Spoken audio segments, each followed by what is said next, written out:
Chapter 121. Beside a clear river. Traces of blood spread along the river. Soren's expression was grim as he cleaned the wounds on his body. Then he gritted his teeth and used a needle and thread to sew up the cut flesh. Once he put some distance between them, it would be impossible for them to catch up with him. The stealth ability of a rogue was no joke.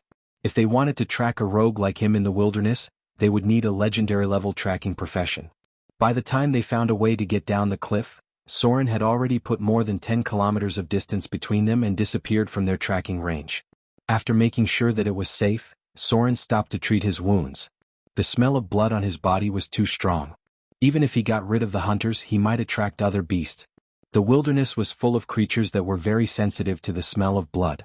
Tisk. Soren bit off the needle and thread with his teeth and then looked at the wound on his arm. His face was very ugly.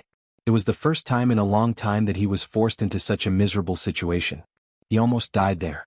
The wounds on other parts of his body were better, but the wound on his back was more difficult. He couldn't sew the wound there. He could only apply some ointment and let the regeneration effect of his 20 points of constitution recover. Although the river was unusually cold in late autumn, he still went in to wash himself because there was too much blood on his body. Soren's face was a little pale when he got out of the river.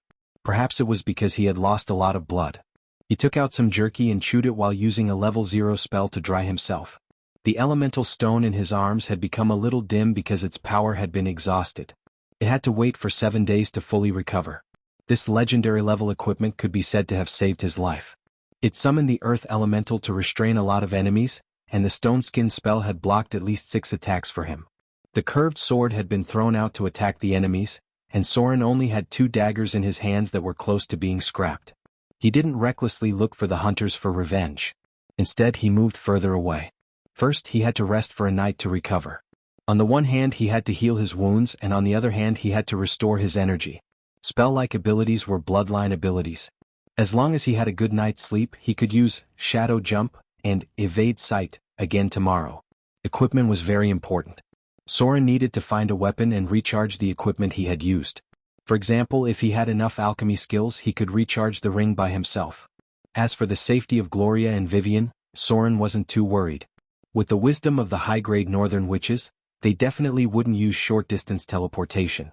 Low-level blink spells were useless. For example, the goddess of life of the elves, the goddess of life of the halflings, and so on. Unless someone took away most of the priesthood of life, then they could become the real goddess of life. There was nothing much to say about this goddess of life. It was worth mentioning that the former elven goddess of life was the legendary queen of spiders, the first wife of the elven patron god, and now the lord god served by the drows in the Underdark. She was also the most powerful, evil, and cunning abyss demon god. No one expected that the first queen of spiders would fall so low and become one of the most powerful demons of the Chaos Evil faction. Perhaps it was because of her existence that others had a deeper understanding of the depravity of the gods. In fact, Soren admired the Queen of Spiders because she was really powerful. During the time of troubles, many gods had fallen or lost a lot of power. Only the Queen of Spiders had become the demon closest to the Dominator level in the Abyss. In just 5 years, she had risen from a mid-level divine power to a great divine power. She was even close to becoming a greater divine power. If she had not had so many enemies, she might have been able to become a greater divine power god. In other words, she could create a world out of thin air. The standard to measure a greater divine power was vague. The easiest way to understand was to say, God said let there be light, so there was light. This was the standard of a greater divine power. So far there had not been any greater divine power gods. Some of the ancient gods with greater divine power had already fallen. At most, the current gods had opened up a divine kingdom in a certain plane. The standard of the temple was 1 level lower than the temple. There were very few priests with a profession level of 10 and above. The one in charge of receiving Soren was a middle-aged male elf. He looked more elegant and was probably a priest around level 8. The main way priests made money was to treat injuries and then sell various healing potions. The temple needed money to maintain, expand faith, and improve power. The priests of the goddess of wealth even became professional merchants. Most temples sold healing magic to the outside world, and it was the kind that clearly marked the price and refused to be haggled. Soren bought a healing medium injury potion at a shocking price of 200 Kindler coins. The cost and expense of healing magic were destined to be difficult to popularize. Ordinary people mainly relied on medicine and doctors for treatment. The effect of the magic was amazing. Soren recovered quickly after the priest cast the magic. The wound on his back gradually healed, and only a shallow red mark could be seen. After buying 2 bottles of healing potions, he walked out of the elven temple. Then he saw a team of well-equipped elven guards escorting a handsome elven noble on a white horse. The elves were naturally not equal. Ordinary elves were similar to ordinary human civilians. It was a male elf with long green hair. Needless to say, his bloodline was undoubtedly quite noble because the nearby elves slightly bowed their heads when they saw him. Soren also noticed the elven noble. After seeing some characteristics, the corner of his mouth could not help but show a strange smile. It seemed that the elven noble in front of him was the descendant of the goddess of life. Of course, he was not the first generation of the Son of God. It should be a divine bloodline that had been passed down for many years. His talent was only much stronger than ordinary people, but not at the level of the Son of Fear. The elven guards escorted him to the Temple of Life. Soren quickly stepped aside to let them pass. The elven guard looked at him with surprise because there were not many human adventurers in the forest, and there were even fewer rogues who were alone. Speaking of which, the elven lord was really difficult to evaluate. As the patron of the elves, his first wife fell into the abyss and became the goddess of spiders. Basically, he could do whatever he wanted. Many people knew the character of the Queen of Spiders. Just look at how licentious the drows were. There were also some secret rumors about his second wife. It was said that she once had a child with a mortal, and it was some time after she became the goddess of life. Of course, the official statement was that the mortal was originally the incarnation of the elven lord. In fact, it was just a couple playing around. But no one knew the real situation. However, according to legend, the elven lord was a hermaphrodite. In the past, his incarnation would sometimes be female, and he would have some stories with some outstanding mortal males. So maybe he really did not care much about these things.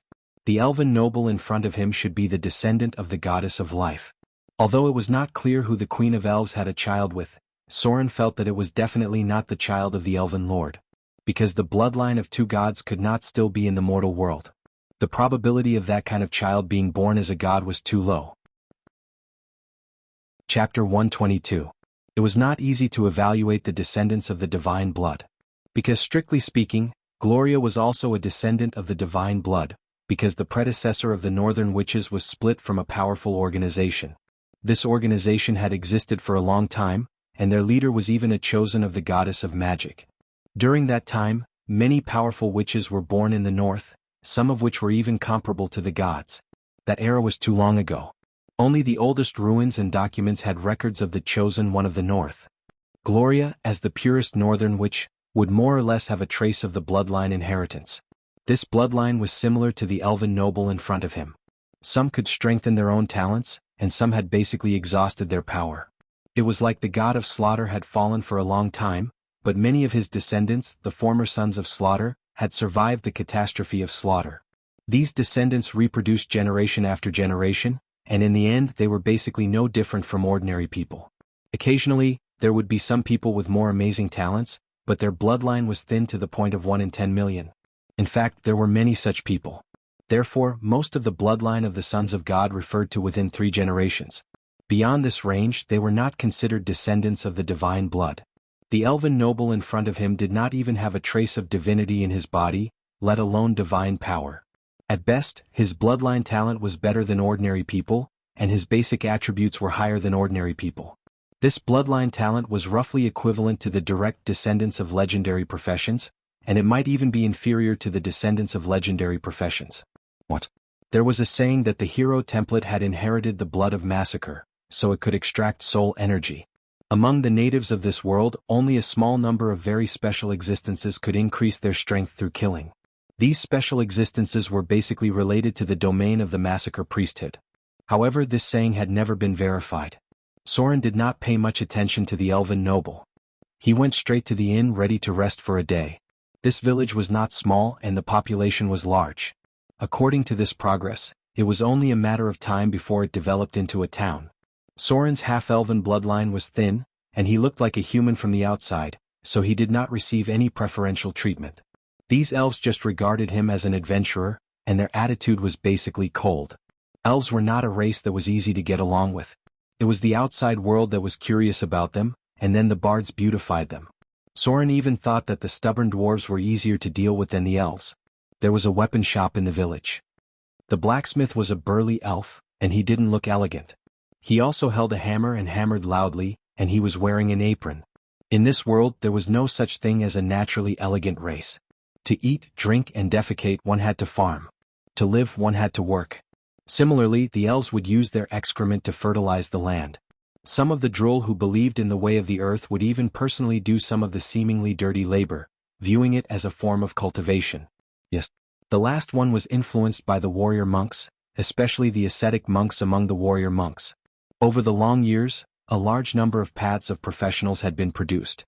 Things that remained unchanged would only gradually be eliminated. The droll order was now considered a relatively powerful spellcasters' organization. The enlightened faction among them had even accepted the elemental thought of shamanism.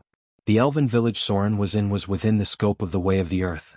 In the middle of the village there was an ancient stone pillar.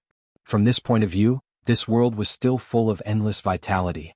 The burly elf blacksmith glanced at Soren. It was best not to underestimate the blacksmiths. They were firmly in the middle class, and it was also an area where professionals often advanced. Those who dared to cause trouble in a weapon shop would always regret it in the end. Of course, Soren wouldn't underestimate the blacksmith in front of him. He had been forging for more than 10 years and he was basically a warrior. He nodded slightly and said, "I want to buy a high-quality curved sword. The price is not a problem." "A curved sword?" The burly elf blacksmith glanced at him, pulled out a curved sword from behind and handed it to him. He said, "What do you think of this one?" "Whiteboard." Soren didn't even need to look at it. He touched it and knew that it was a whiteboard equipment and it was a little light. He shook his head in disappointment and said, "It's too light. I'm afraid that it won't be able to withstand the explosive power of battle. It might even damage the weapons used against gnolls." The elf blacksmith glanced at him again and said, "Then I don't have any better ones. I mainly make sickles and kitchen knives here. If not, I make longswords used by the patrol guards. If you want longswords, I have a few good ones here." Longswords used by the patrol guards? Soren thought for a while and realized that they were using fine craftsmanship. The blacksmith in front of him could make fine craftsmanship weapons? Basically, those who could make fine craftsmanship weapons could use some special materials to make rare grade 1 weapons. The craftsmanship of the elves was not bad. Otherwise, he wouldn't have been able to make 2 legendary curved swords in the Underdark. The blacksmith in front of him was obviously not a master, but he should be able to make a +1 curved sword, right? High-level blacksmiths were rare. It wasn't that their craftsmanship wasn't good enough, but the blacksmith masters were all high-level professionals. Among them there were also wizards who studied alchemy. The one who had forged the legendary curved sword for Sauron was a level 15 ranger, level 3 Michaeli wanderer and level 8 warlock. Not only that, he was also a quarter of the dragonborn bloodline. His family had once captured a shadow dragon. The shadow dragon wasn't the key. The key was that this shadow dragon was male, so the evil drows imprisoned it. They also used some kind of special transformation technique to turn it into a human. What happened next was needless to say. The drows couldn't do anything good. A group of female drows imprisoned it for a long time. Every day they did some activities that were not suitable for children. In the end, they successfully gave birth to a large number of mixed-blood half-draconians. After the male shadow dragon escaped, he was about to go crazy. He risked his life to massacre the group of drows, but there were still some half-dragons who survived. The blacksmith who made the legendary curved sword for Soren was one of them. In order to make the curved sword, Soren was busy with a lot of things for him. He even killed one of the candidates for the matriarch of a family. The blacksmith in front of him naturally didn't have such high requirements. Soren looked at him and asked tentatively, "If I give you the materials, can you make a rare weapon?" The elven blacksmith looked at him, thought for a moment and said in a deep voice, "It's definitely possible with the materials, but I don't know alchemy. There's no way to add elemental damage." That was enough. Soren didn't dare to ask for elemental damage. That kind of thing needed 100 or 200 points of alchemy to add. For him, he was satisfied to be able to make an ordinary +1 rare curved sword. There were a lot of third-rate blacksmiths. There were very few who could make military products, and even fewer who could use alchemy to enchant weapons. The dwarves boasted about their blacksmiths. When Soren went to the dwarves, he only saw a group of high-grade blacksmiths with 150 to 250 points of forging skill. Damn it, there was no one in the whole Forge Castle who could make a grade 3 legendary curved sword. Sure enough, the dwarves' words couldn't be trusted too much. These guys only knew how to brag when they drank, and their bragging wasn't reliable at all. The elven blacksmith in front of him looked like he was approaching middle age. At this age he must have been blacksmithing for a long time. His forging skill should be above 200 points, and he should be able to make a grade 1 rare curved sword. Soren immediately said, "Tell me what materials you need. I'll get them for you as soon as possible." Grade 1 rare materials weren't that rare. He probably had some fine iron here, but he probably lacked some other things. 300 kindler. The elven blacksmith wasn't in a hurry. He first looked at Soren, then took out a rough piece of paper and wrote a row of things. "You just need to find a few things on this list. You can buy them from Priest Hierro." Soren reached out and took a look. The things on the list weren't that rare. They were worth around 200 kindler. Among them, fluorite was the easiest to find. A custom-made weapon was twice as expensive as a second-hand weapon. 500 kindler was still within Soren's acceptable range. So he didn't hesitate to agree. For a moment he actually felt a little emotional. After coming to this world for so long, he could finally get his hands on a rare weapon. Although it was only a grade 1 weapon, he was already satisfied. At the very least, the customized curved sword could be made according to his standards, and it would definitely be more convenient than the military products he bought before. For a skillful rogue like him, the weapon must be the most suitable for him to use. Otherwise it wouldn't be difficult to buy a +1 longsword, and it would be enough to spend a little more money. But the problem was that a 1.2 meter longsword was a longsword, and a 1.3 meter longsword was also a longsword. These guys were all called longswords, but the feeling of holding them in his hand was completely different. Rogues weren't as picky as warriors when it came to weapons. The skills of warriors determined that the requirements for weapons were greatly reduced. The deal was finalized. After the elven blacksmith got the deposit, he began to work. He needed to temper the fine iron first. Rare weapons were all made with the technique of 100-fold steel forging. The specialty of the elves' forging was that they could create small fish scale patterns when hammering. The dwarves' forging technique was high hardness, while the elves' forging technique was good toughness. The weapons they made weren't easy to break. Soren directly went to buy all the materials, basically without bargaining, and then sent them here. The elven blacksmith seemed to be very interested in forging rare weapons. He even started the furnace overnight, saying that the forging could be completed within 3 days. This was undoubtedly very good news. At that time, Soren's injuries were almost completely healed. P.S. Later I will post the new curved sword model in the related works. After it passes the review you should be able to see it. You guys are awesome. Futo will release more chapters tomorrow. Chapter 123. After the materials were ready, the elven blacksmith started working overnight. A sickle was worth 20 copper kindler, and a kitchen knife was worth 30 copper kindler. The long swords of the elven guards were considered military products, and they were only worth about a dozen kindler.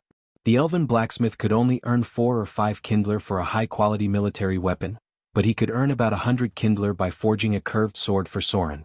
The higher the grade of the weapon, the higher the value, and the higher the requirement for forging skills and materials. The forging was not very difficult. The elven blacksmith had prepared elven steel ingots, fish scale steel, in advance. The key was the special material that cost 200 kindler, which was not something that ordinary people could afford. Only 1 or 2 people in the whole village were equipped with rare-grade weapons, and it would take an ordinary elven patrol guard 10 years to earn enough money. The forging of this weapon was equivalent to 2 or 3 years of income.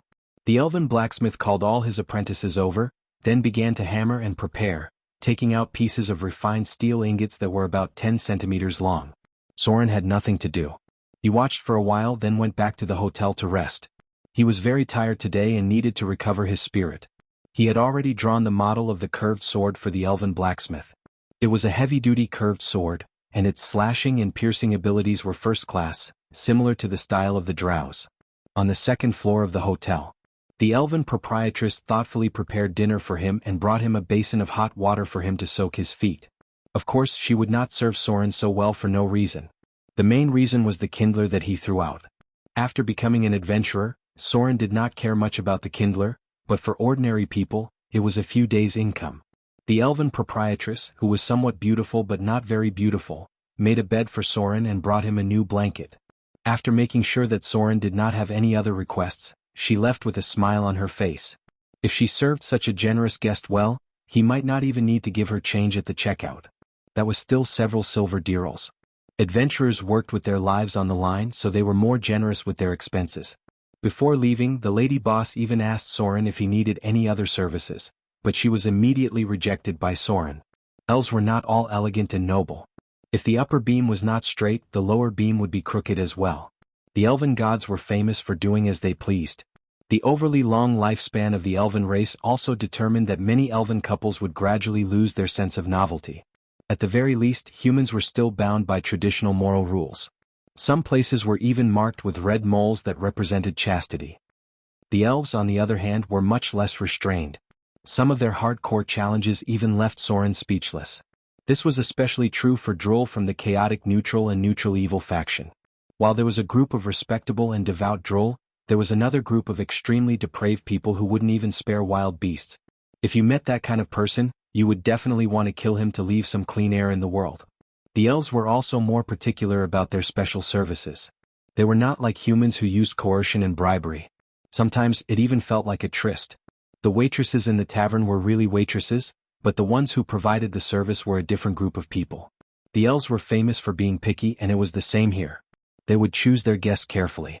If the guest was charming, handsome, and generous, the lady boss of the tavern would not mind having a tender moment with him. The elves valued their beliefs. As long as their beliefs were firm, their hearts would be pure. In their long lives they valued pleasure very much. In Silvery Moon City, which had been rebuilt many times in the north, there was a masquerade ball hosted by a priest of the goddess of love. At the ball, one could meet many noble ladies and even a priest of the elven gods. In fact, many people knew what the ball would become in the end. Soren had attended a few times in the past. In order to investigate a serious matter, he even met the incarnation of the goddess of love. However, that was after the end of the time of troubles. For some reason, the goddess of love almost deviated to the chaotic evil faction. In the end, even if Soren and other top legendary professions interfered, she still deviated from the chaotic good faction to the chaotic neutral faction. Because of this, the priests who originally worshipped the chaotic good faction of love, all changed to the chaotic neutral faction of love, which worshipped self-enjoyment and the pursuit of excitement to satisfy the emptiness of the soul. There was a legend that she fell into the hands of the Queen of Succubus during the time of troubles, and went through a miserable imprisonment. The Queen of Succubus. What good could come of falling into her hands? Soren lay comfortably on the bed and placed his weapon where he could easily reach it. Then he closed his eyes.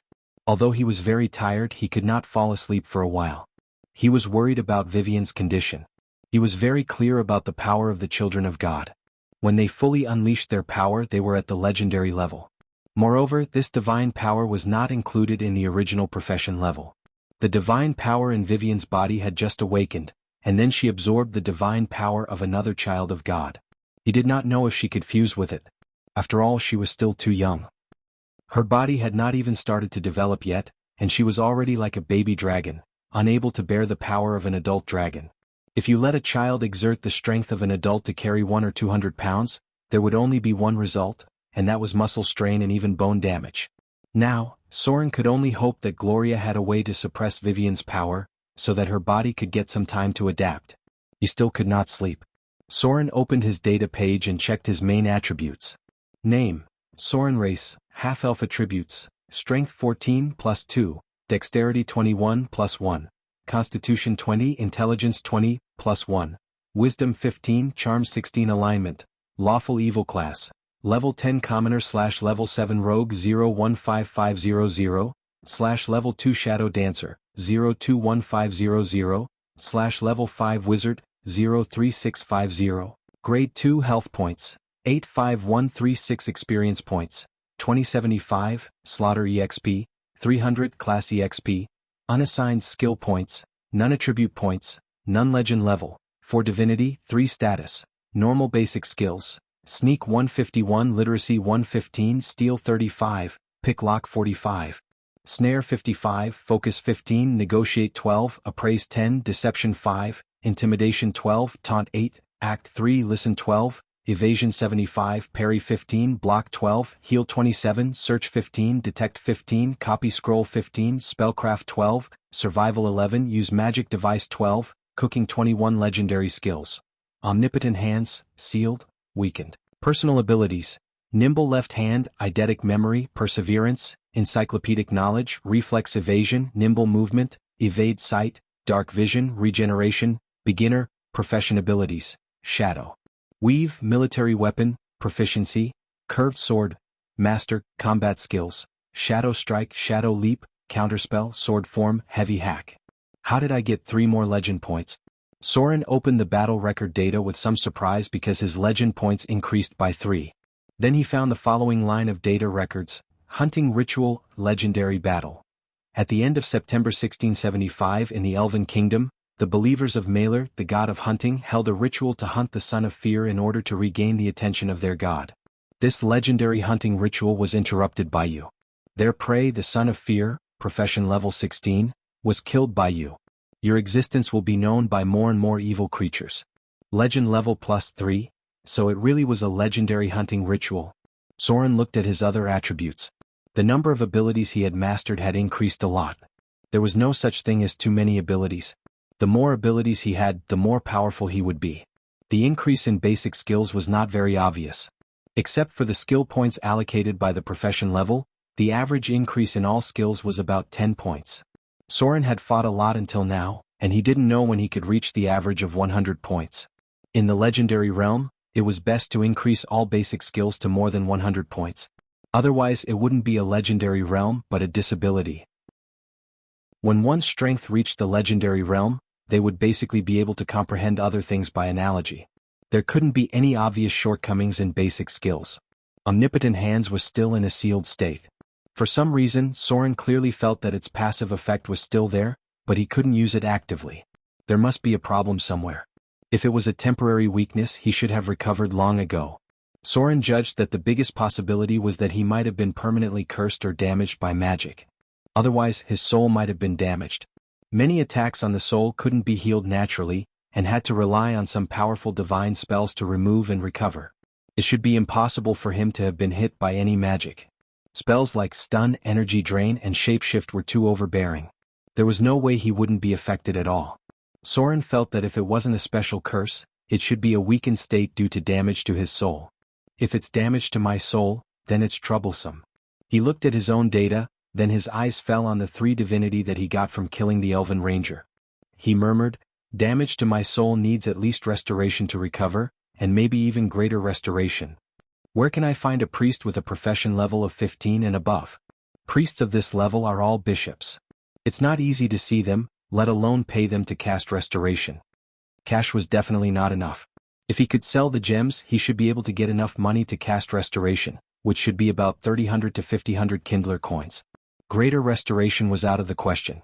It was a level 9 divine spell. As long as one was still breathing, they could be revived to full health. Basically, it was very difficult to buy. Above that, resurrection could also repair damage to the soul, but one had to negotiate with the Grim Reaper to cast it. Otherwise, the soul couldn't return to the body, and the resurrected person would be in a vegetative state. Probably no legendary priest would be bored enough to pay such a high price to cast resurrection on a living person. The purpose was just to heal, right? In the end, Soren's eyes fell on the 3 divinity. Chapter 124. I slept for a while in the afternoon, so today's update will be a little late. Divinity. A very powerful force. Gods had 3 core parts: divinity, divinity, and priesthood. Divinity could be understood as the divine bloodline. The body of a god was in the form of energy, not the flesh and blood of a mortal. Therefore, a god would not have any fatal injuries, which meant that they were immune to any fatal attacks. Even if they fell into the range and turned into saints, they would still be in a semi-energy state. Gods would not die immediately when their hearts were pierced. Even without a heart, they could continue to survive. Therefore, many divine creatures were immune to backstab. Immune to fatal damage, but some parts of the attack would have a heavy hit effect and the damage would increase a lot. Divinity was an extremely powerful bloodline power. It could be given to believers by gods, and it could also be left in the bodies of their descendants. The level of divinity was the same as divinity. It could be classified into minor divinity, intermediate divinity, and great divinity. A grade of divinity could increase all attributes by 1. It was equivalent to the average attribute points brought by 12 profession levels, and at the same time, it could reduce any damage by 10%. The power of divinity could offset any physical and magical damage, and it could also be stacked with the damage reduction caused by the level of divinity. The power of the law would be integrated into the body of divinity. Gods with great divine power could offset about 90% of any damage under normal circumstances. Except for the demigod Lich, who could barely rely on the body of the undead to achieve about 90 to 95% of physical damage reduction. No other creature could be compared with the gods with great divine power. The additional ability of the demon bloodline was an extremely weakened divine bloodline. There were many powerful demons in the abyss with divinity, and the level of divinity was quite high. Therefore, even if they were not demons, they were not afraid of powerful gods. Of course, the additional ability of divinity was not limited to these. Soren only knew the most basic additional ability. According to the difference in divinity, there would be additional spell-like abilities, supernatural abilities, the power of the plane law, and so on. There were many creatures with strong divinity but no divinity or priesthood, such as elemental jinn, high-level demons, hundred-armed giants, abominations, and so on. These divine creatures had divinity but no divinity, let alone priesthood. However, they weren't any weaker than many deities. The Son of Fear definitely did not have a clergy. Priesthood was built on the basis of divinity. The divinity of the Dread Lord was still in the abyss, still in his soul. He distributed his own divinity and divine power. These divine powers were like a barrel of refined gasoline. Once it was used up, it was basically gone. The existence of the divine persona continued to supply them with divine power, so their divine power was endless. If he cut off the supply of divine power, the divine power of all the Sons of Fear would drop rapidly. Elven Rangers had divine power and divinity, but they had no divine personality or divine title. When Soren killed him, his divine power was transferred to Vivian. Logically speaking, his divinity should have been transferred to Vivian as well. However, divinity was a type of soul-like energy. When gods killed each other, they would also deprive each other of their divinity. That was why Soren had absorbed the divinity into his body. Although divinity could bring great power, it also contained the will of the Dread Lord. It could be simply understood as a kind of soul fragment that turned into divinity energy. Divine power gathered in a Son of Fear. Divinity also gathered in a Son of Fear. The soul fragment of the Dread Lord merged in the Son of Fear's body and became a new soul imprint of the Dread Lord. His will would also be transferred to the Son of Fear, who had merged with a large amount of divinity. Finally, he would directly destroy the other party's soul and take back all his divine power to resurrect. This was a battle of wills. It was also the most difficult battle of wills in history. After many gods defeated their opponents, their own wills were affected by other people's divinity. In the process of merging divinity, there was an extremely difficult test of will. If your will was higher than your opponent's, the power of divinity would completely transform into your own power. If your will was lower than your opponent's, then the opponent's residual will would affect your consciousness and may even occupy your consciousness to resurrect. There were many eccentric gods. These guys' extreme personalities were the key to being influenced by divinity. The residual divinity retained the core of the original god's will. For example, the power of the divinity of lust. The gods who had mastered the divinity of lust in the past were all temperamental and keen on all kinds of enjoyment. They liked to do things that were incomprehensible. These gods fell one after another, but the personalities of their avatars were all the same. The reason was that they were affected by the residual divinity. The most extreme divinity was stacked layer by layer. The more gods they had, the more extreme emotions and preferences they would have. That was why there were so many crazy gods. Merging divinity was a battle of wills. If Soren could suppress the will of the Dread Lord, then he would be able to transform the power of the divinity. If he failed, his consciousness would be closer to the devil and he might even be controlled by him. It was dangerous. It was also very tempting. The path for mortals to become gods was destined to be full of thorns. If they wanted to walk on this path, they would not be able to reach the end without great determination and perseverance. Many legendary wizards did not dare to become gods because they could not suppress the will of the divinity. They were afraid that their personality would change drastically, and they were afraid that they would magnify certain emotions to the extreme. They were even more afraid that they would gradually lose themselves. This was very fatal for wizards. They already had a long lifespan and great power. Why would they gamble everything to become gods? Stepping into the realm of the gods was equivalent to entering the battlefield of the gods. 10 years ago, 10 years later, your personality was constantly changing, and your behavior was also gradually changing. It was because of change that everything was endless. From naive and childish to mature and steady, from frivolous behavior to sophisticated handling of affairs. The biggest danger of divinity was not the change, but whether you could hold on to yourself in the battle of wills and not let your true soul lose its direction. If you lost your way in the battle of power, even gods would become crazy. There were many gods like this, especially those who became gods because of luck. In the end, all of them had strange personalities. That was why many legendary wizards were afraid. In history, the number of people who became gods as wizards could be counted on one hand. Soren's current state was not suitable for absorbing divinity. Although he was confident in his own will, he was not arrogant enough to think that he could completely suppress the Dread Lord. However, if he succeeded in suppressing these 3 points of divinity, then the Dread Lord's will would completely disappear. In other words, a part of the soul imprint that he transferred to the deity's body would completely disappear. No matter which deity he planned to resurrect in the future, the final battle of wills would weaken a lot because a part of his soul was completely swallowed by Soren. The divine power was in Vivian's body, and the divinity was in Soren's body. Although Vivian's power was weakened, part of the test of will was transferred to Soren. According to the normal process, the stronger the divine power of the deity of fear, the more divinity there would be in the body, and the easier it would be to be affected. But now the result was that the divine power in Vivian's body had doubled, but the divinity was still the same. Soren felt that he seemed to have found a way to fight against the Dread Lord. If all the divine power was transferred to Vivian's body, and all the divinity was suppressed by him, then the plan to resurrect the Dread Lord would fail by half. Vivian had strong divine power, but she was not affected by the divinity.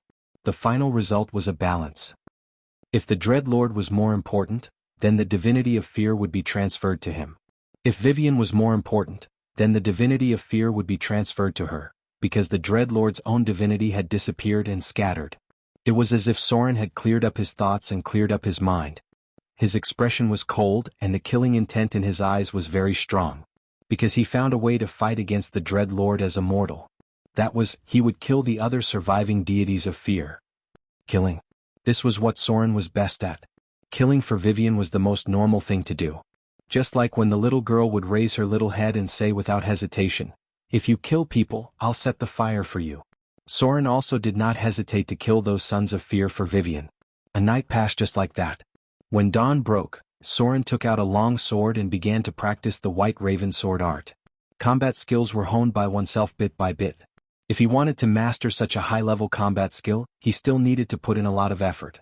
Talents could enhance the speed of mastering combat skills, but it could not directly let you obtain the combat skills. Rogues were not impulsive people. Soren was not a reckless idiot. He needed more planning and more strength. An hour later, he finished practicing the White Raven sword art.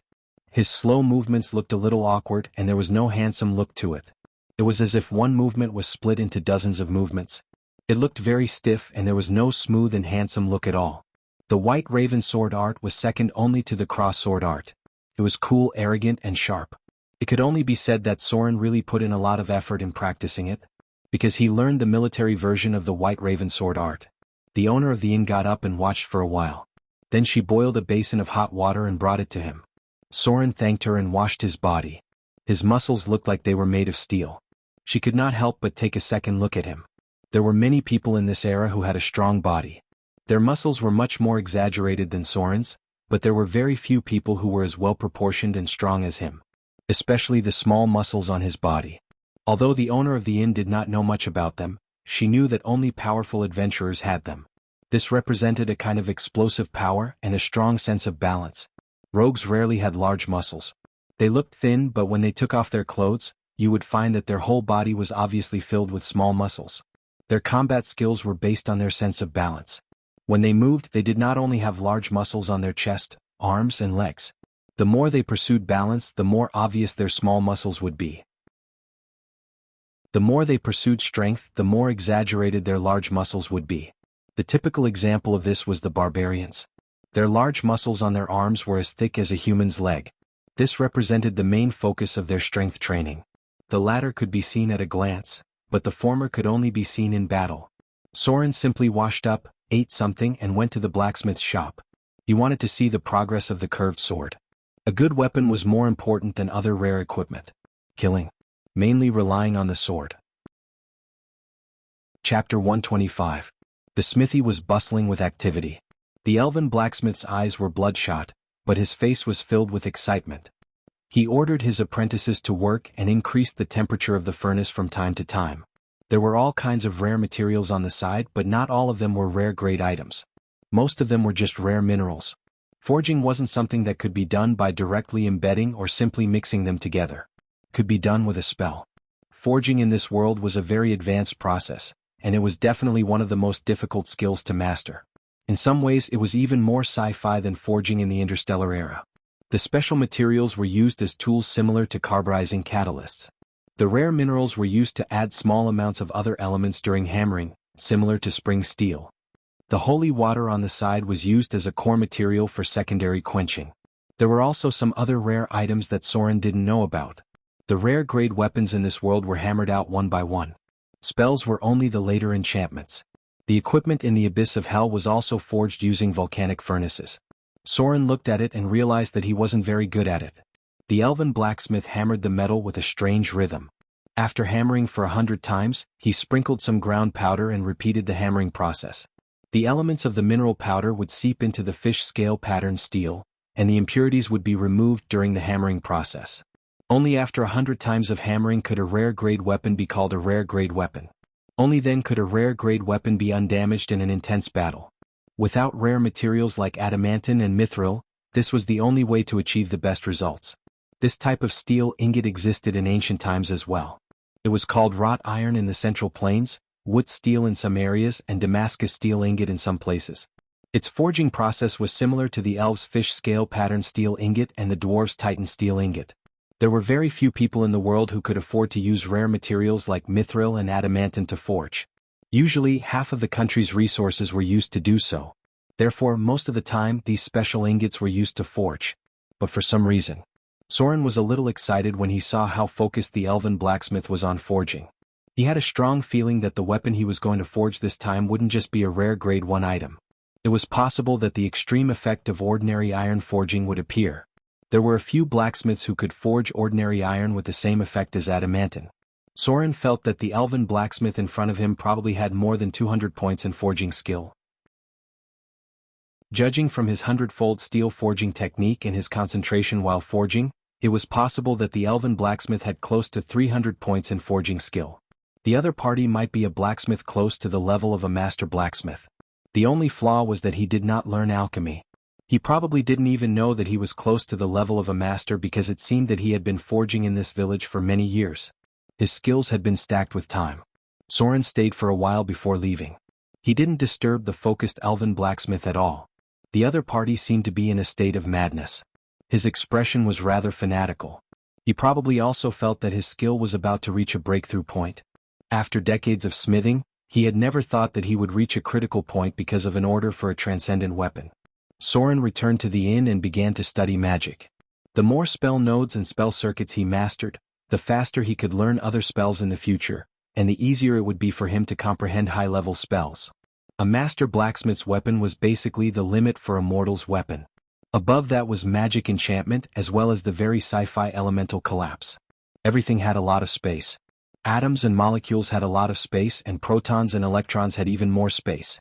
Elemental collapse was the collapse of these spaces. The Arcane Empire had a lot of in-depth research on this, because the strongest neutron star golem in the legends was made of elemental collapse. Soren once found some strange ores at the edge of the abyss, which was the point of contact between the plane and space. They were only the size of a fingernail, but they could weigh up to 3 kilograms. This was the elemental collapse material, and it was also an important material for legendary weapons. The weapons made were almost indestructible. It was also the only material that could resist supernatural magic enchantment. In the later stages of purebred warriors, after entering the legendary realm, they would forge their own exclusive weapon. This elemental collapse material was the core material for their weapon forging. Until now, there was still a battle axe in the abyss, and even the 100-armed giant couldn't pull it out. If Soren remembered correctly, its strength should be around 45 points. This strength was enough to move mountains and fill oceans. In the underwater ruins, there was a document that recorded part of the neutron star golem's data. It was only 5 meters tall, and its size was similar to a steel golem. It weighed 300,000 tons, and it was almost immune to all physical and magical attacks.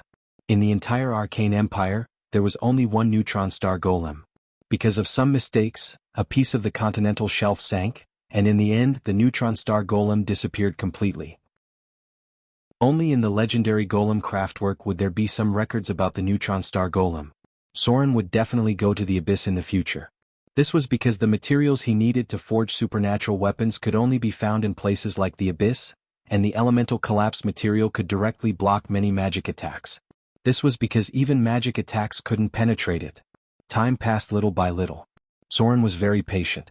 Every day he would practice the White Raven sword style regularly, and then he would learn the structure of spells.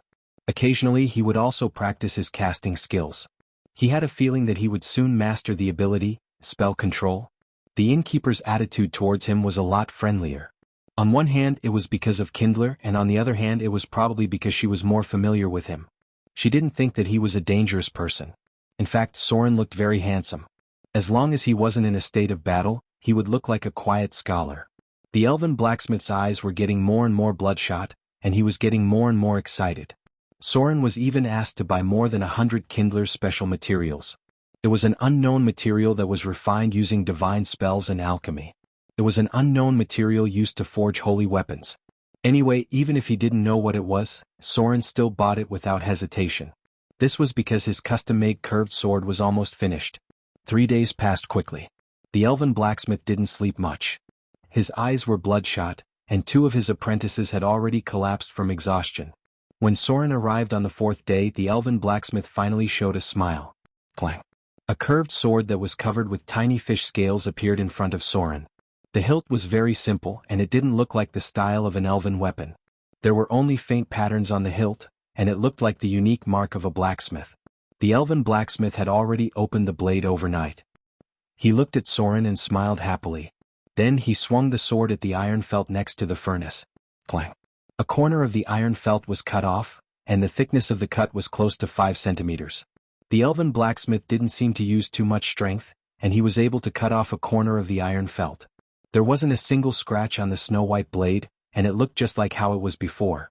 Armor break. Soren's pupils shrank and his expression changed. He quickly walked over to the elven blacksmith. Ha ha ha.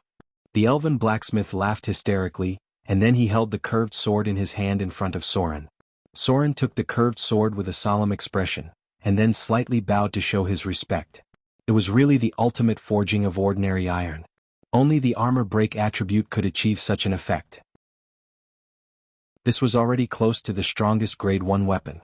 Item type, curved sword +1, unenchanted, item grade. Rare, grade 1. Item description, a weapon made from 100-fold forged steel. Other materials were mixed into it during the forging process.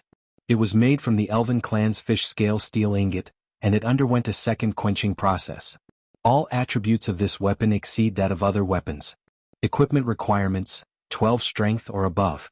Equipment effects, fish scale steel ingot, +3 sharpness, +3 penetration, +1 toughness, +1 armor break.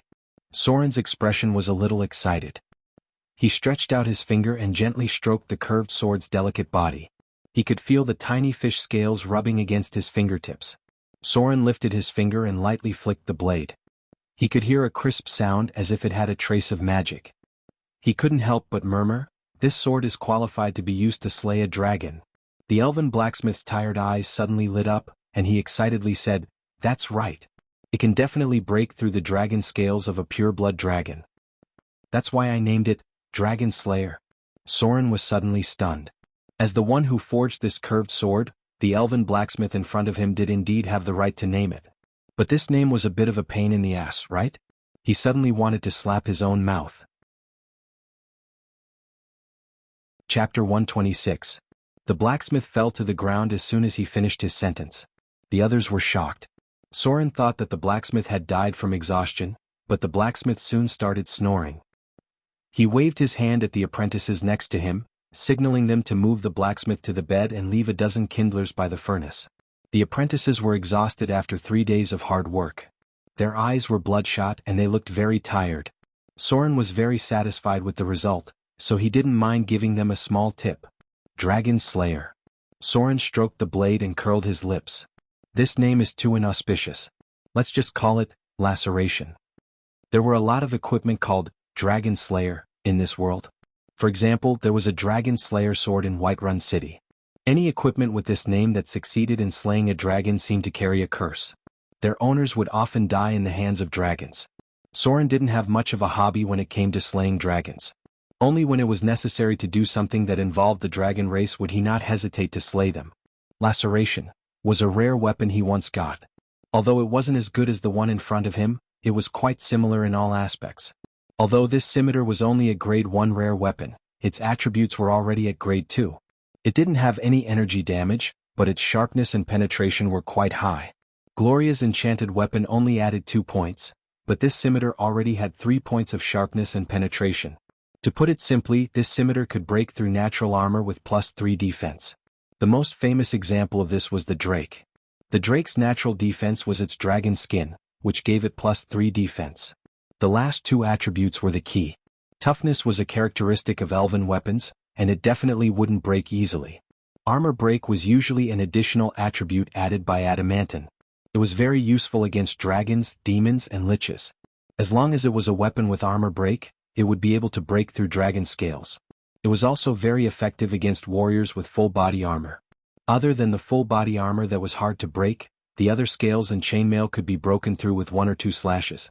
Since the weapon had been forged, Soren naturally didn't need to continue staying here. He had almost recovered from his injuries 2 days ago. In these 2 days he had also studied about 70% of the charm person's spell. Charm spells were more difficult to learn compared to other spells. Soren went to the inn to pay the bill and gave 1 or 2 kindler coins as a tip. Then he went directly to the outside of the village.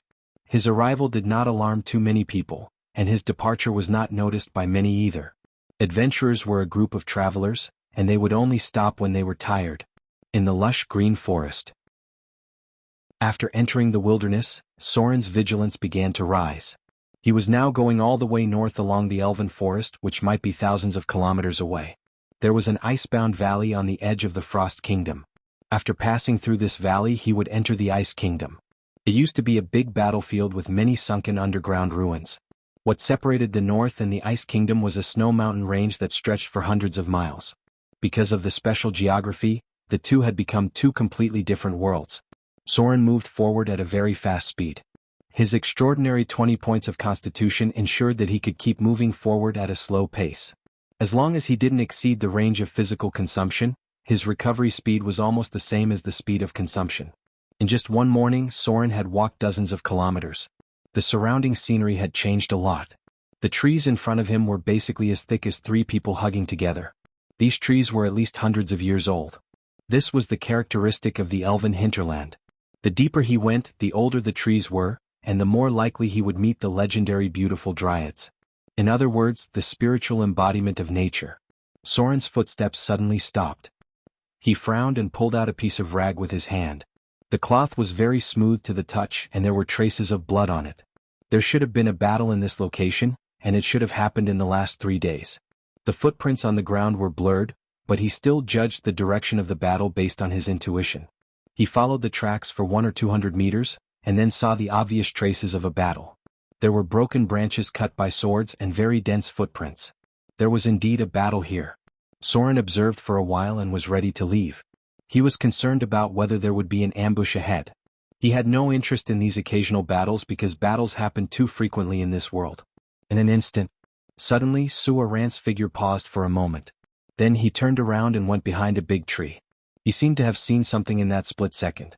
What appeared in front of him was a mark on a big tree. It was 5-inch deep claw marks. It was obvious that the attacker was very strong, and there was a dried blood stain on the tree trunk. Soren's expression instantly turned cold. His face was a little ferocious, and the murderous aura on his face was extremely strong. He stretched out his palm and gestured at the 5 claw marks on the tree, then slowly pressed it on his back. There were still 5 shallow red marks on his back. Even though the priests had used healing spells, they couldn't completely erase the scars left behind by that vicious attack. Soren silently held his curved sword in his hand, and then his figure gradually became blurred and finally disappeared into the shadows. That group of hunters. They didn't give up on the hunting ritual, and in the last 3 days they had also killed another target. Soren would never mistake the 5 claw marks. The dark high-grade gnoll almost killed him there. The killing intent in his heart made Soren thirst for blood. His injuries had basically healed, and the special abilities of the Shadow Dancer were all available. Soren, who had just obtained a rare-grade weapon, was ready to use the blood of these hunters as a sacrifice to his blade. Soren was not afraid of the number of enemies when he was alone. Because he was a rogue, the shadows and the forest were his best cover. His figure disappeared, and the power of the shadows covered his traces. Only when he walked on the bright ground could he see a blurry figure. This was because the level of sneak was not high enough. It required more than 200 points of sneak to become invisible in places without shadows. But this didn't matter much to Soren. He didn't put most of his skill points into sneak, which meant that he strengthened his other combat abilities. The wizard's invisibility could completely replace the effect of sneak when necessary. Looks like there are more than 20 of them. Soren stopped and looked at the ground. The footprints on the ground were messy, but he could see that it was a circular encirclement. It didn't look like it was left behind by an attack, but more like it was left behind by someone retreating. He pulled out the grass in front of him, and there was a piece of cloth left behind by the thorns. The texture and cloth were similar to the ones in front of him, but the pattern was somewhat familiar. He murmured, "Where have I seen this pattern before?" He identified the direction and continued to follow the tracks. Rogues were also good at tracking, otherwise they wouldn't have been able to reproduce the advanced profession of bounty hunter and assassin. Soren walked for about 1 or 2 kilometers and stopped in front of another big tree. There were 3 claw marks on it, and there were broken branches and shrubs nearby. He could hear the sound of a river in front of him. Looks like there was a fight here for a while. Soren reached out his hand and picked up the soil on the ground. It was dark red soil and the area was not small.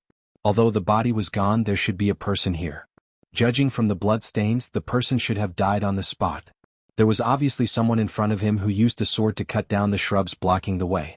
It seemed like the person they surrounded was not good at fighting or he was weak, so the person protecting him had to clear the way and cut down the shrubs that were blocking his movement.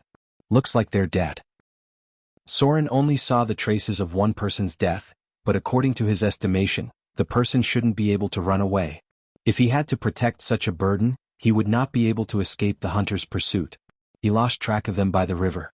There were no footprints on the other side, so it seemed like the person didn't cross the river. Soren walked along the river bank and soon found a new clue. He found a weapon and a torn piece of armor. An elven rapier? Soren picked up the broken rapier and looked around. He muttered to himself, "Could it be the elven noble I met the other day?" His guards seemed to be equipped with this kind of equipment. No wonder they looked so familiar. Normal elven patrol guards couldn't afford such expensive cloth. Does that mean that guy met the hunters? It should have happened 3 days ago. Soren met an elven noble in front of the Temple of Life in the village. He had a part of the elven queen's bloodline, and it seemed like he was a descendant of the divine blood. They must have met the hunters and for some reason they became the new target. What happened next was a battle to escape. His guards definitely couldn't beat a group of high-grade hunters. If I want to catch up, it should be in front. Soren's pupils shrank. His figure once again disappeared into the shadows, and then he sneaked towards the foot of the mountain in front of him. There were more mountains in the elven forest, but they weren't high. The terrain was hilly. According to Soren's estimation, the elven guards would at most cover the foot of the mountain in front of him, and then the hunters would catch up to them. The distance between them was getting closer and closer. Soren suddenly stopped. He pulled out his curved sword and his footsteps became lighter. There were still traces in front of him. The traces were very obvious. There were at least 10 people moving around, and they should have been left behind today. He could also vaguely hear some voices. It seemed like there were people in front of him and the number was more than 10. P.S. The second update will be a little later.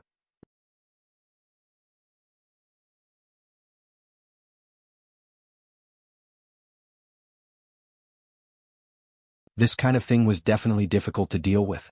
Even legendary rogues might be trapped in it if they were unlucky.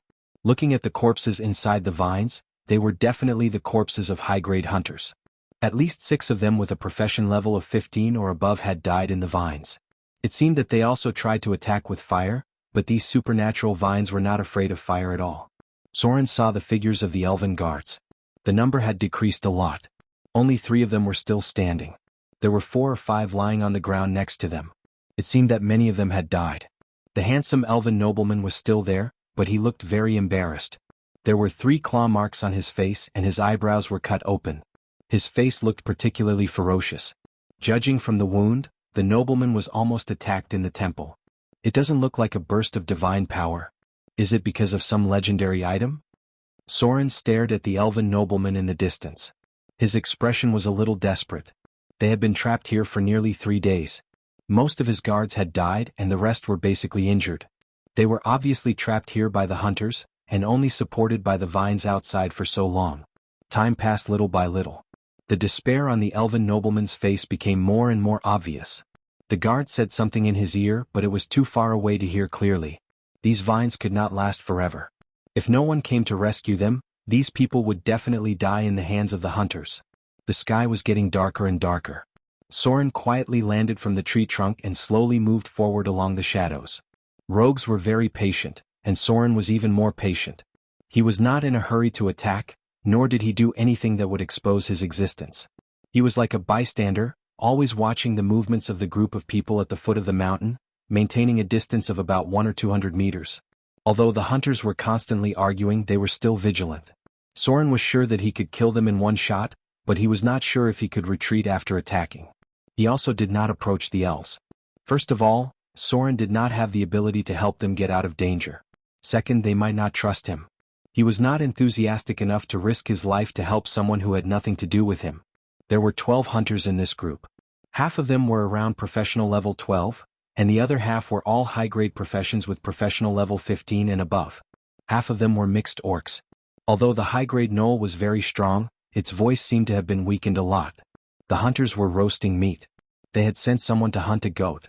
Some people tried to get close to the vines, but when they saw the dancing thorns, they immediately retreated. They seemed to be very scared. Soren sat on a tree and looked at the bonfire in the distance. He then turned to the shadows at the foot of the mountain and took out a piece of dried meat to chew. At this time, it was a competition of patience. The most important thing in hunting was patience. Night fell. The hunters basically did not sleep. They silently surrounded the bonfire. Their continuous failure to interrupt the ritual had made them frustrated and angry. The mixed orcs were picking their teeth with a dagger and looking behind them with hatred. Soren heard a slight noise from the vines, but before he could do anything, the high-grade gnoll sneered. It quietly lurked and slowly approached in the night. The other hunters looked at each other but did not move.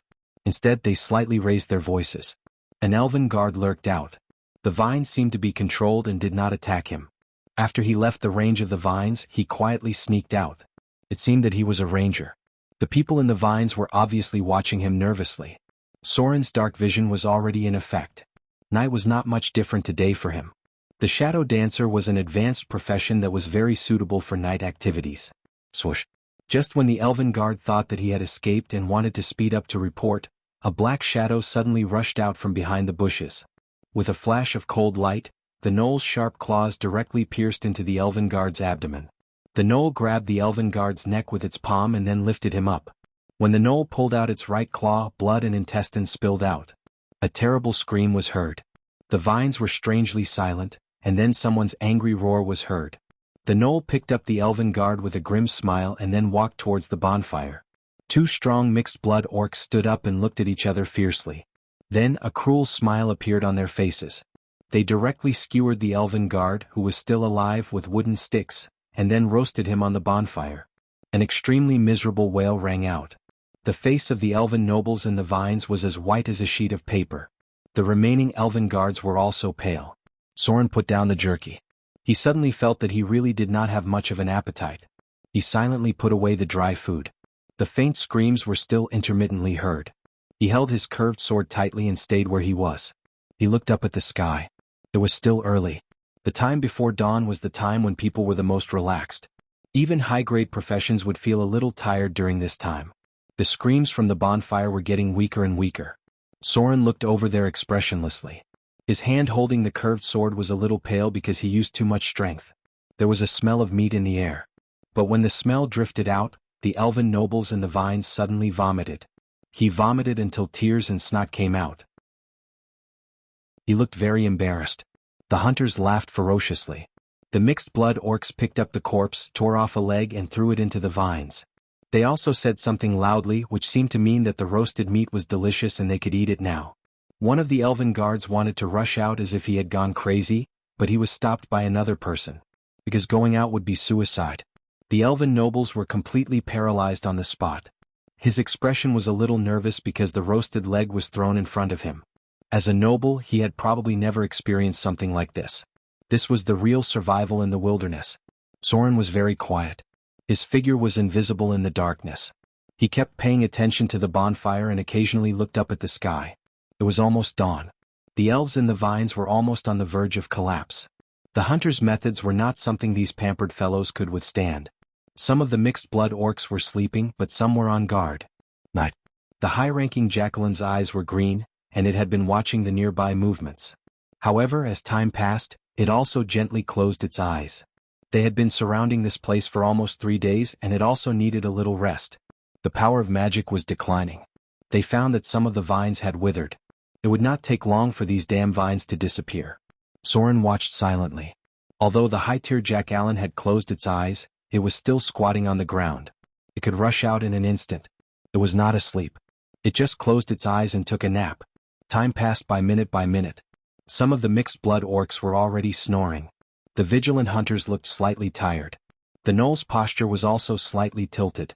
Soren's expressionless face finally showed a trace of emotion. He narrowed his eyes slightly, pulled out his curved sword, and then slowly approached in an arc bit by bit, he got closer. Chapter 128. The distance between them was getting closer and closer. Night was the best cover for a rogue. Soren couldn't see any traces under the moonlight. Even when he moved, he only left very faint footprints. Perfect stealth required a combination of spells and spell-like abilities. In addition to greater invisibility, it also required a combination of greater lighten, greater haste, and so on. Soren didn't meet such conditions for the time being, but with his strength, he wouldn't be easily discovered by the enemy. It was already the time before dawn. The vigilant hunters were a little relaxed and narrowed the range of their vigilance. 200 meters, 150 meters, 100 meters. When Soren closed the distance to about 80 or 90 meters, he slowly stopped. Then his figure strangely disappeared. He didn't hide in the shadows, but activated shadow jump and directly crossed into the shadow plane. The scenery in front of him was still gray. Even at night, the moonlight was gray. The shadow plane seemed to be unchanging and dead. A short second, but it left a very deep impression. The next moment, the shadow of the high-grade knoll twisted. The dancing bonfire in front of it made its shadow look like an evil spirit with fangs and claws. Then it turned into a hazy figure. At the same time, a curved sword with a cold light pierced its back. The white scales on the blade reflected light. The moment it pierced the heart of the high-grade knoll, it also alarmed the other hunters.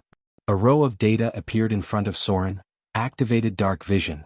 Activated shadow jump. Activated shadow strike. Shadow jump successful. Activated shadow jump crossplane ability. Shadow strike successful. You've received 9 shadow damage. Activated backstab. You've dealt 154 piercing damage to the target. Everything happened in an instant. The hunters who were awakened by the sword rushed over.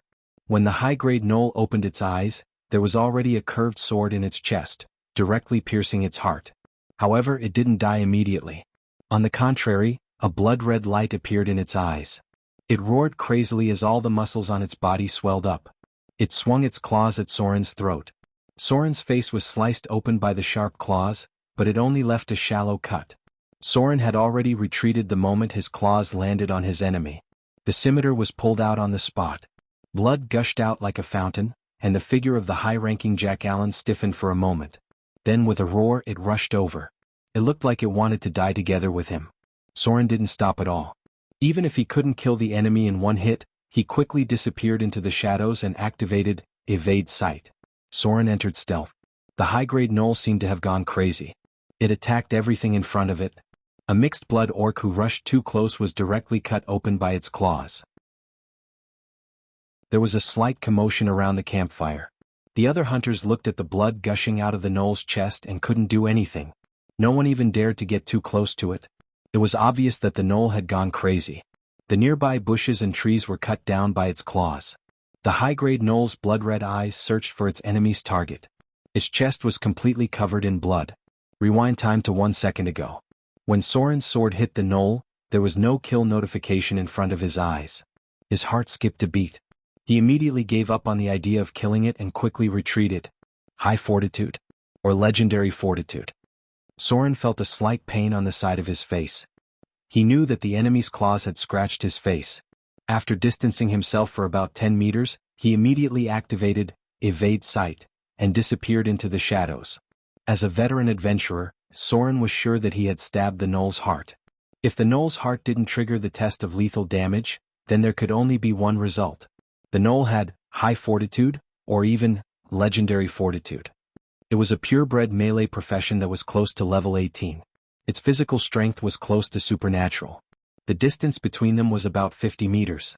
All the hunters had woken up. They looked around with vigilance and uneasiness. The high-grade gnoll was still standing on the ground. Its crazy and bloodthirsty eyes were trying to find Soren's trace. A lot of blood was gushing out of its chest. Some people tried to get close to it and heal it. However, without the divine spells of a high-grade priest, it was impossible to heal such a serious injury by relying on medicine alone. More and more blood gushed out. The high-grade gnoll's feet were covered in blood. Its eyes were getting crazier and weaker. Finally, after being stabbed in the heart by Soren, it still held on for 5 or 6 minutes. Only then did the gnoll's blood run dry. It fell to the ground with a roar full of unwillingness. A notification appeared in front of him. Target killed. Extracting soul energy. You've received 5200 slaughter EXP. Soren returned to the shadows. He wandered around the hunters and looked at the high-grade gnoll on the ground in front of him. He was surprised. What a high fortitude. In his memory, other than those legendary realm warriors, there were only a few creatures that could counterattack after their hearts were pierced. Perhaps only a few creatures with abnormal vitality could do so. The high-grade gnoll that was just listed as the first target didn't trigger the test of lethal damage when its heart was stabbed. It probably didn't have many fatal points on its body. If he wanted to kill it in one blow, he could only use a beheading attack unless he pierced the brain. High-grade melee professions could train to have extremely high fortitude. Soren had seen a legendary melee profession with legendary fortitude and absolute fortitude. After his heart was taken out, he still fought for nearly 10 minutes. He relied on his explosive power to kill a large number of enemies at the last moment of his life. If a high-grade priest could cast a level 9, Greater Restoration spell on him during this period of time, then his heart could be restored by divine spells. The profession level of the high-grade gnoll was close to 18, and its HP was estimated to be close to 300 points. Soren's attack didn't trigger the test of lethal damage, so it only caused about 150 points of damage to it. Although it didn't kill it on the spot, the bleeding damage and the damage to its internal organs caused its HP to continuously decrease. Even with the high vitality of a high-grade warrior, it couldn't last long under such serious bleeding and internal injuries. The god of the hunt had already taken back the divine spells it gave. Without a priest with a profession level of 15 or above to cast restoration, even if it was seriously injured, it could only last a little longer. Its vitality was rapidly depleting and eventually, its HP was completely exhausted. Although Soren killed the most dangerous high-grade gnoll among the hunters, he didn't feel much excitement in his heart because the strength of the enemies in front of him was beyond his estimation. He simply didn't have the ability to kill all of them. In this attack, these enemies had already been alerted. They shortened the distance between each other and expanded their vigilance range at the same time, basically cutting off his chance of a sneak attack. Shadow Jump had already been activated. Without this supernatural ability to cross planes, it would be very difficult for him to sneak over and backstab them. If he killed an enemy, he would be surrounded by other hunters. However, Soren didn't just leave. He was a very patient rogue, and his killing intent towards the enemies in front of him was firm enough. He once again lurked around, silently waiting for a new opportunity. As long as these hunters continued to hold the ritual, he could wait for a new opportunity. For Soren, who had already surpassed grade 3, this kind of opportunity was enough for him to kill an enemy. The light of dawn gradually emerged. The hunters didn't dare to act rashly.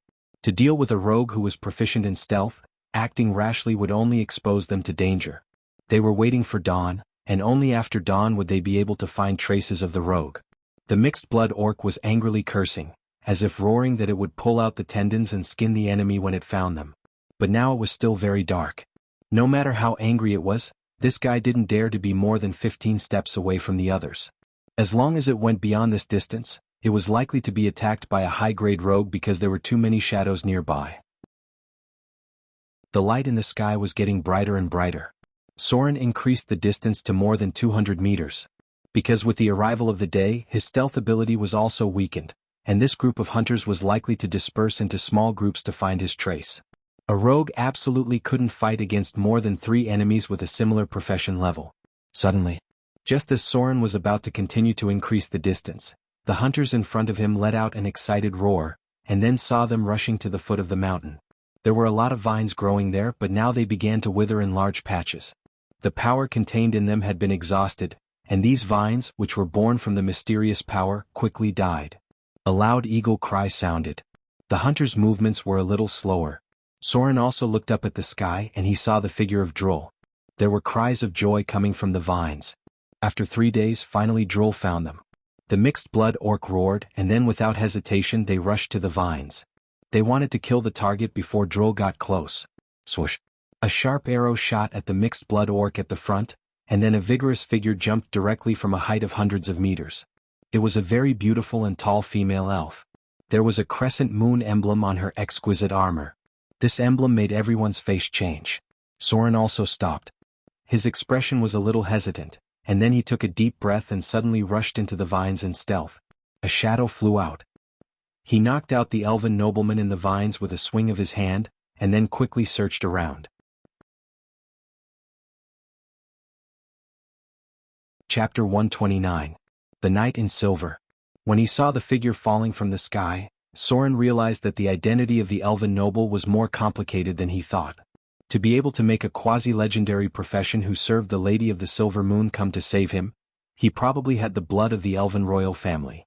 So Soren made a very bold decision in an instant, and that was to rob the other party. The elven noble must have a legendary item on him, otherwise the mutated vines would not have been able to stop the hunters for 3 days. Soren's speed was extremely fast. As an experienced thief, after knocking the elven noble unconscious, he quickly took out a multidimensional bag from the noble's body, as well as a leaf that looked green and lustrous. However, it seemed to be something extraordinary that was kept close to the noble's body. After Soren got these 2 things, he wanted to escape, but suddenly a cold light flew from a distance. Swoosh! Soren let out a scream. The hand holding the multidimensional bag was shot by a sharp arrow, and half of the arrow penetrated his palm. The multidimensional bag fell directly to the ground. The arrow's angle was very tricky, and at the moment he was shot, he was unable to hold on to the bag. In the distance, the knight in silver dodged the attack of the mixed-blood orc, and then with a cold expression, she put an arrow on her bow and aimed at Soren again. As a quasi-legendary profession, the knight in silver had the combat ability of a ranger, and could also use the high-level divine spells of a priest. It was an advanced profession that was naturally close to the legendary level. A Droll's figure fell from the sky. At the moment when the elven longbow was aimed at him, Soren's back also had goosebumps. He did not hesitate to pick up the unconscious elven noble, and then directly put him in front of himself. The knight in silver's expression was indeed hesitant. She twisted her body and shot a hunter in the arm, and then sprinted toward Soren's position. The speed of the opponent's sprint was very amazing, almost leaving behind afterimages. It was simply a supernatural ability. Soren took a deep breath and did not bother to pick up the multidimensional bag on the ground. He quickly put the strange green leaf into his arms. Then he gritted his teeth and threw the elven noble in his hand away. Then he flew towards the shadows. The knight in silver hesitated for a moment, but still reached out to catch the elven noble. After checking his breath and finding that he had just fainted, she suddenly raised her longbow to block an attack from behind. She seemed to want to keep Soren here, but he was nowhere to be seen. Evade sight. As soon as Soren entered the shadows, he activated evade sight for the last time. After entering stealth, he quickly retreated without looking back. The Droll who had just landed was also a high-tier spell caster. The knight in silver's skill was superb. She could even shoot an arrow while blocking the opponent's attack. Her slender figure seemed to be dancing in a strange way, and any attack missed her by a little bit. This was a very clever dodging skill which was close to the legendary dodge ability. She alone blocked 5 or 6 hunters. The roar of a wild beast resounded. After the Droll landed, the weeds on the ground began to grow wildly, blocking the hunters who rushed in front of him for more than 10 seconds. Then a huge brown bear appeared out of thin air. It roared and pounced forward, raising its bare claws. A mixed-blood orc with more than 20 points of strength was slapped until he spat out blood. There was a hideous claw mark on his chest, and all his ribs were caved in. The ferocious brown bear let out a low roar. It weighed more than a ton, and under its tough fur was a thick layer of fat and muscle. After being scratched by the hunters, it seemed to be completely fine. This was a brown bear with a monster level of more than 15. It might be an animal companion cultivated by the wild droll. Whoosh whoosh whoosh. Soren's figure leaped in the dense forest. After more than a kilometer away, he stopped for a moment. He gritted his teeth and broke the arrow in his palm, then pulled out the arrowhead that penetrated his palm little by little. A hole was directly shot in his palm. If he was shot in other parts, he was afraid that it would have gone through his body. The knights in silver who served the Lady of the Silver Moon were very difficult to deal with. They were similar to the existence of the low-grade chosen and had additional power given by the gods. The Lady of the Silver Moon's faith was spread across many races, and the elves were also one of her main sources of believers. His palm trembled slightly. Soren gritted his teeth and applied some potions, then sneaked forward again. A knight in silver and a high-grade droll, it would not be easy for the hunters to kill the elven noble. The strength of the two sides was not much different because most of the people who could advance into the knights in silver were professions with a total level of 18 or above. Even if they had not entered the realm of legends, they would not be too far away. Soren must take advantage of the time to open up enough distance and then find a way to completely get rid of the other party. The knights in silver had the ability of a ranger, and they were not much worse than a rogue in tracking. Soren fled all the way. After opening up a distance of more than 20 kilometers, he took a little rest and took out the strange green leaf. If this was not a legendary equipment, it would not be worth it for him to take such a big risk to grab it. The knights in silver were famous for being vengeful. Most of them were female elves with a long lifespan and a good memory. Offending them was easy to get revenge and be hunted down for a long time. Soren tried to identify the item, but a row of data unexpectedly appeared. Appraisal failed. Do you want to use soul energy to identify the item? Appraisal will cost 3,000 soul energy. How is this possible? There was a hint of shock on Soren's face, followed by a pleasantly surprised expression. He had successfully appraised the legendary item, Elemental Stone, Earth, in an instant, but the green leaf in front of him actually failed. Moreover, it required a full 3,000 slaughter EXP to appraise. This was something that had never happened before in his memory. Could it be that the leaf he had grabbed had exceeded the level of a legendary item? That was impossible. Above the legendary level was a divine artifact. A divine artifact could not be carried around by an elven noble, and the restrictions of a divine artifact were great. There was a force field of law energy on it, so it was impossible for him to hold it in his hand casually. Because most of the divine artifacts would be damaged if you held them indiscriminately. It was possible that you would be seriously injured to the point of near death. Even a legendary thief would have to activate omnipotent hands before he dared to touch them. Pay slaughter EXP. Although he did not know what the green leaf in his hand was, Soren did not hesitate to choose to spend soul energy. He felt that the leaf in front of him was definitely not simple. An emerald green light appeared. As if a strong burst of vitality, the wound on Soren's palm healed at an amazing speed. In the blink of an eye, the bloody hole in his palm completely disappeared, and the wound left by the arrow had been completely healed. Then a row of data appeared. Item type, Leaf of Life, unknown. Item grade, Elven Holy Object. Item description, a leaf inherited from the mythological era. It came from an unknown ancient existence. It contains a strong vitality, but a part of its power has been used. Requirements, none. Effects, heal heavy wounds, 1 time per day. Bark spell, 3 times per day. Elven plant revival, 0 to 1. Effect, permanently increases physique by 1 point, HP by 10 points and gains the ability of regeneration. Note, this item cannot increase physique to 25 points or more. Elven Holy Object? When Soren saw the first part of the divine artifact, his expression was still calm, but when he saw the final effects he was very surprised. Because he had a very rare item in his hand that could permanently increase attributes. There were too few items in this world that could increase one's attributes, and even fewer items that could continue to increase one's extraordinary attributes. Although there were some extremely rare items that could increase one's attributes to around 20 points, the number of items that could increase one's extraordinary attributes beyond 20 points could be counted on one's fingers. A faint light of magic appeared. Soren's expression suddenly changed. After putting away the Leaf of Life, he quickly ran forward. Someone had used a spell to locate this item. But all items above the legendary level would have some special energy. Their past owners could use spells to locate the target. Among them, artifacts and high-grade legendary items had special marks on them. Artifacts were the easiest to locate with spells, and sometimes even the gods were interested in them. Soren hesitated for a moment. Then he took out the leaf of life again, stuffed it into his mouth without saying a word, and swallowed it directly.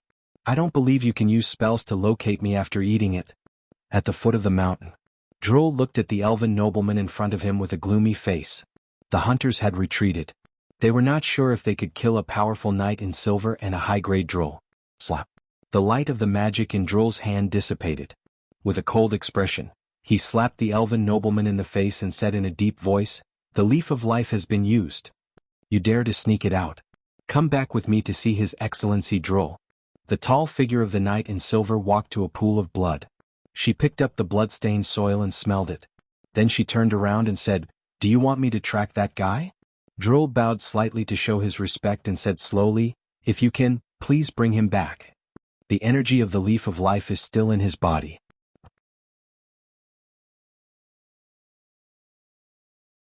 Chapter 130. A strong burst of vitality. Soren's mouth was slightly bitter, as if he had just chewed a leaf. But he did eat a leaf, and it was accompanied by a very strong vitality. It was difficult to describe the feeling in words, but the effect was very powerful. His constitution was increased to 21 points, and he permanently gained an additional 10 points of HP.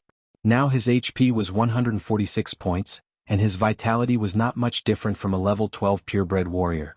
After all, a warrior's basic HP was 10 points, and a rogue only had 6 points. A row of data appeared in front of him. Use Leaf of Life. You have permanently increased your constitution by 1 point. You have permanently increased your HP by 10 points.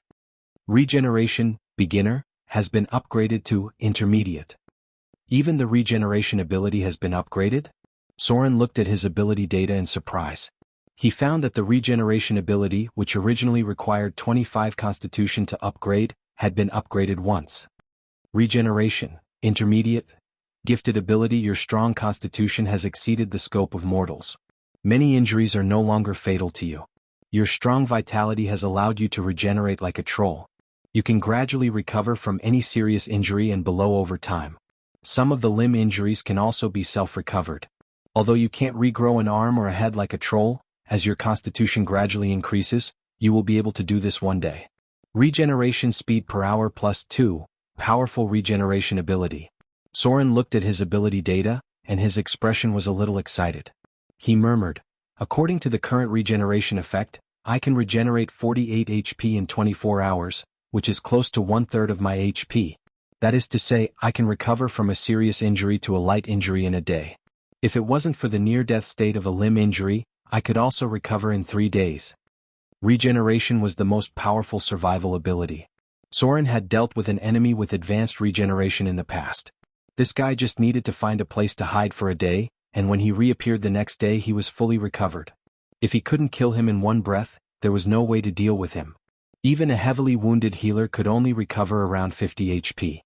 It took time for priests to memorize divine spells, and the number of divine spells they could memorize in a day was actually not that many. If you were to face enemies with strong regenerative abilities, especially creatures like vampires, you would find that they were like priests. The most perverted ones were vampires who were born with a higher grade. They had the advanced regeneration ability and could even restore their HP by sucking blood. A challenge rating of 15 was no joke. The dark creatures of this world were hard to deal with, and supernatural abilities were nothing out of the ordinary for them. Soren continued heading north.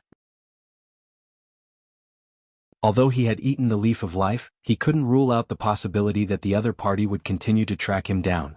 This kind of extremely rare item had not been used by anyone until now. It either had a very special religious significance or it might have other special uses. It could increase one's constitution by 1 point, increase one's HP by 10, and obtain an additional regeneration ability. It was very tempting even for legendary professions. That elven nobleman definitely had royal blood in him. If Soren ate this thing, it would be a small matter if he was hung up and beaten. A day passed quickly. Soren didn't know how far he had walked. Anyway, he ran at high speed all the way and tried to sneak in places with shadows. This was a very good ability for rogues. Invisibility had a duration, but a rogue's stealth ability was always effective. If they were bored, they could stay in stealth for a whole day. In the beginning, there were people who transformed themselves into shadow beings, and their stealth ability could be said to have been further improved. If they entered the higher realm of legends, which was roughly around rogue profession level 25, they could also become permanently invisible through special rituals. Although this ability was powerful, it was very difficult to communicate. Soren conservatively estimated that he had walked more than 200 kilometers in a day. Along the way he encountered many villages and a large elven town. There were not many cities on the elven side. There were only 5 or 6 in total, distributed in some very important places. This was a bit like the city-state system. Many places relied on cities for survival. Under normal circumstances, there would not be other large cities within 100 kilometers of a city. The area of the southern region was about 1/3 of Asia's, but there were less than 200 or 300 cities. And they were mainly concentrated in the plains near the river. If it was close to the desert and the virgin forest, the distribution of cities would be even more sparse. There were only 6 large cities in the entire desert area, all of which were built in the oasis area on the edge. The development of cities in this era required a lot of conditions. Amber City rose because of the diversion of the river. If there were no innate geographical conditions, it would be quite difficult to transform and develop the city by relying only on manpower. The sky gradually darkened. Soren saw some eagles on the road, and he couldn't be sure if they were the animal companions that Droll recruited from time to time. However, he was careful to avoid these creatures. When they appeared in the sky, they slowed down along the shadows. Soren didn't make a fire to cook. He just chewed dry food for a meal and then continued on his way. With his extraordinary constitution of 21, this kind of hurrying was not a big consumption. The enhanced dark vision from the Shadow Dancer made him more comfortable at night. If the knight in silver was really tracking him, then the best way to get away from her was at night. After all, their speed was about the same during the day, and it was certainly impossible for the knight in silver to continue tracking at night. Night was the time when wild beasts were active. Soren heard the movements of many wild beasts and saw some green eyes. He was almost at the border of the elves and he didn't go deep into the jungle. He had been moving on the edge of the area. The possibility of encountering Droll inside the forest was very high. Many Droll liked to live in seclusion in the virgin forest. Whoa! A wolf howl sounded. Soren looked at the hills in the distance. The trees nearby were much fewer. Some of the howls were louder and louder. It was the sound of a warg. He was close to the border of the orcs.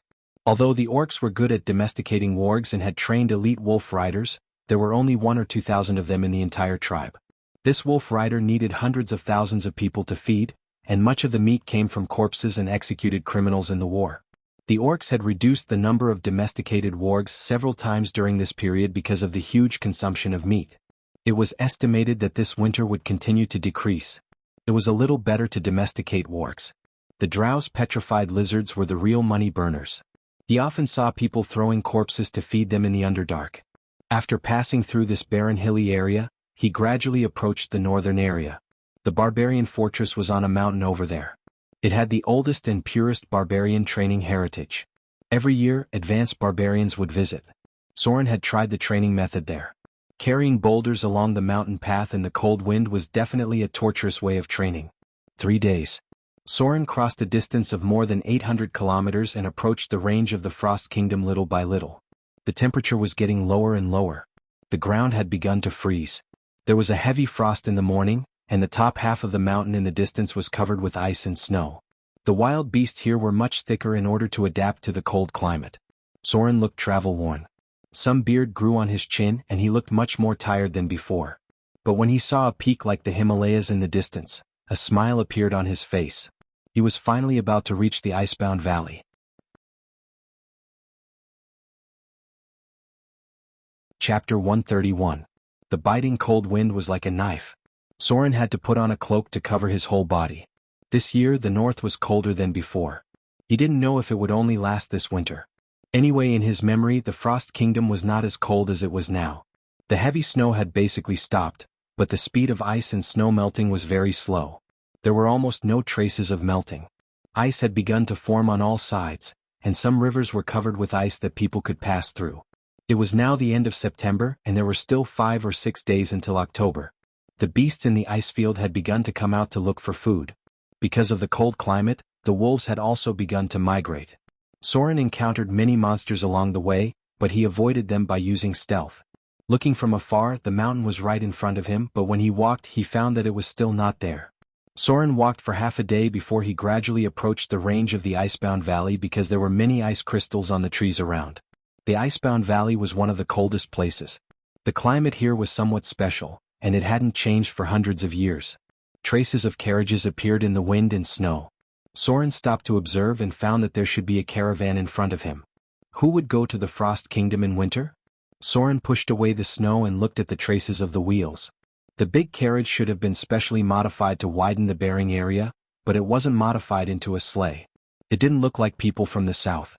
They should have come from the port cities in the central region. The number of people in the caravan was relatively large. Soren estimated that there were at least 30 or 40 people. There shouldn't be any caravans in this season, right? Soren carefully looked in front of him, but he didn't see them. They probably passed by yesterday. Moving forward in the ice field was slow. Soren estimated that he would meet these people tonight. He just didn't know who would go north in such a cold weather. There were traces of bonfires nearby, and some pieces of food were thrown directly on the side of the road. Soren looked at the debris in front of him and frowned because he felt that it wasn't a caravan in front of him. The ice on the road was getting thicker and thicker. When the sky gradually darkened, Soren finally saw a group of people in front of him. They were 3 large, modified carriages. The pack beast was a type of yak with thick fur. Its entire body was snow-white and there was only one horn on its head. These yaks were squatting in a circle around the perimeter to block the cold wind. In front of them was an experienced team. They had obviously been to the ice plains before and knew how to make themselves more comfortable, just like how people in the desert knew how to use camels to block the wind and sand. The tamed pack beasts were very tame. Soren did not see any caravan guards, nor did he see many mounts. These people in front of him were not merchants. Who? A short figure jumped out and squinted its eyes. Soren saw a green-skinned goblin, but it was different from the other goblins he had seen before. Its facial expression was richer, and its face was smeared with strange paint. It looked like a clown. As the goblin shouted, more than a dozen people near the carriage stood up. Almost all kinds of races could be seen, and there were even beautiful elves standing next to the burly orcs. Circus. Soren frowned slightly, walked over slowly and smiled. A traveler passing by saw you here and came to ask for a hot soup. The green-skinned goblin looked at him up and down, then showed a funny smile and waved. Come here. We just went camping. A lone adventurer. It didn't seem to be much danger, at least not a threat to such a large caravan. Soren slowly approached, but his expression was not completely relaxed. He looked around and asked, Circus? Are you going to the Frost Kingdom to perform? There were 3 big carriages. 2 of them were loaded with a lot of sundries, many of which were tools for the performance. The other one was not very clear, but it looked quite gorgeous from the outside. Of course. A beautiful elf stood up. Her skin was very delicate, and she seemed to have the bloodline of a grassland elf. She was wearing an exquisite dress, which was a bit like the dress of a lady performing a dance. However, the neckline was quite wide, revealing a white and smooth chest. There was a split on the side of the dress and there should be a button inside. If it was unbuttoned, it would reveal her white thighs. She tilted her head and looked at Soren. After thinking that he didn't look like a bad guy, she complained, If it's not for the performance, who would want to come to this cold place? Soren narrowed his eyes slightly, not because of the beauty of the other party, nor because of the white chest, but because of the clothes on her body. In such cold weather she still wore so little. Although it was cold, she still looked normal. She should be an advanced professional. Don't underestimate the performers in this world because many of them were part-time bards, especially such circuses, opera troupes, and performance troupes. The number of professionals in them could reach up to half, and most of them were quite expensive. These professionals were like celebrities in his previous life.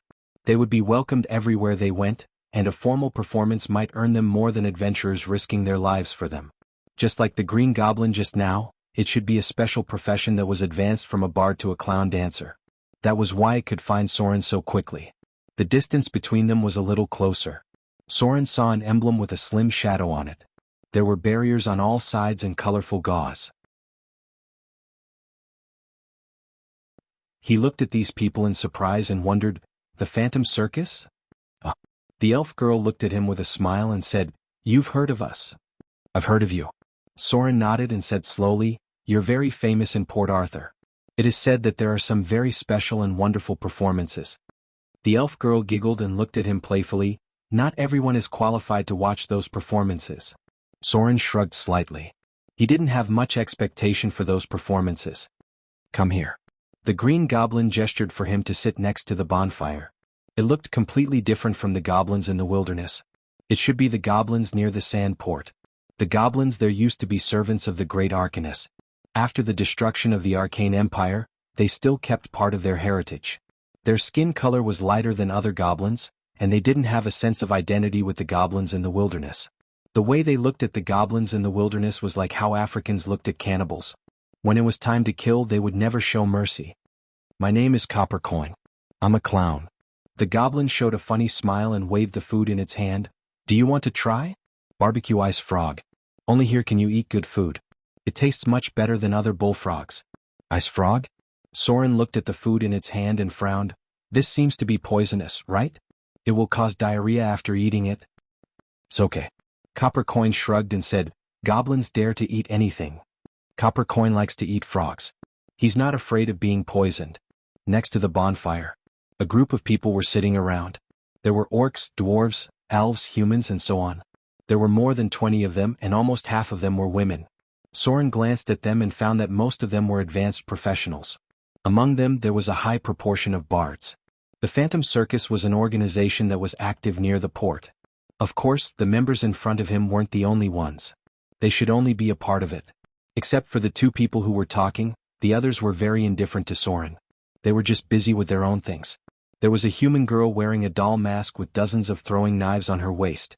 She looked at him provocatively from time to time. The elf girl should be one of the people in charge, if the woman who didn't show up in the carriage was not. What's your name? Why did you come to this cold place alone? The elf girl came over and sat down directly next to Soren. She had a special fragrance on her body. Soren was familiar with this smell. The priest in charge of the goddess of lust often had this smell. Soren smiled and looked at her. Soren. I'm a lone adventurer who wants to go to the Frost Kingdom. Where is your destination? The elf girl glanced at his curved sword and smiled. To Arendelle. Their Princess Royal is about to ascend the throne. The court steward invited us to perform. Both sides were tentatively communicating. The others didn't seem to care much, but their attention was actually on Soren. After all, he was a stranger. Arendelle? Soren's expression was a little surprised. Then he seemed to remember something and said, that place seems to be a bit special. Didn't you hear anything before you went? The elf girl smiled slyly and said playfully, heard what? We haven't heard anything. Have you heard anything about it? Soren glanced at her, shrugged gently and said, isn't there a legend that the incarnation of the goddess of ice has descended there? The elf girl blinked and smiled. Is that so? Then I haven't seen the incarnation of the goddess. There was a crisp sound of bells in the carriage. The elf girl's expression froze, then she quickly got up and walked over. The curtain was very thick and nothing could be seen outside. After a while, the elf girl came out again and looked at the others. The leader said to let you have a good rest and try to get out of the frozen valley tomorrow morning. By the way, your name is Soren, right? You can also camp here. If you don't have anything, I'll ask them to prepare one for you. Solon smiled and shook his head, indicating that there was no need. As the woman in the carriage spoke, the other's attitude towards him was slightly better. A group of people began to get busy, and Soren also made a simple arrangement. The cold wind outside was still very strong, and the bonfire would dim from time to time. The human girl with a mask was watching over the bonfire. As they passed by the gorgeous carriage, Soren glanced at it. He seemed to notice some special wet marks because a thin layer of ice had formed because of the cold weather. The marks were a bit like those left by snakes.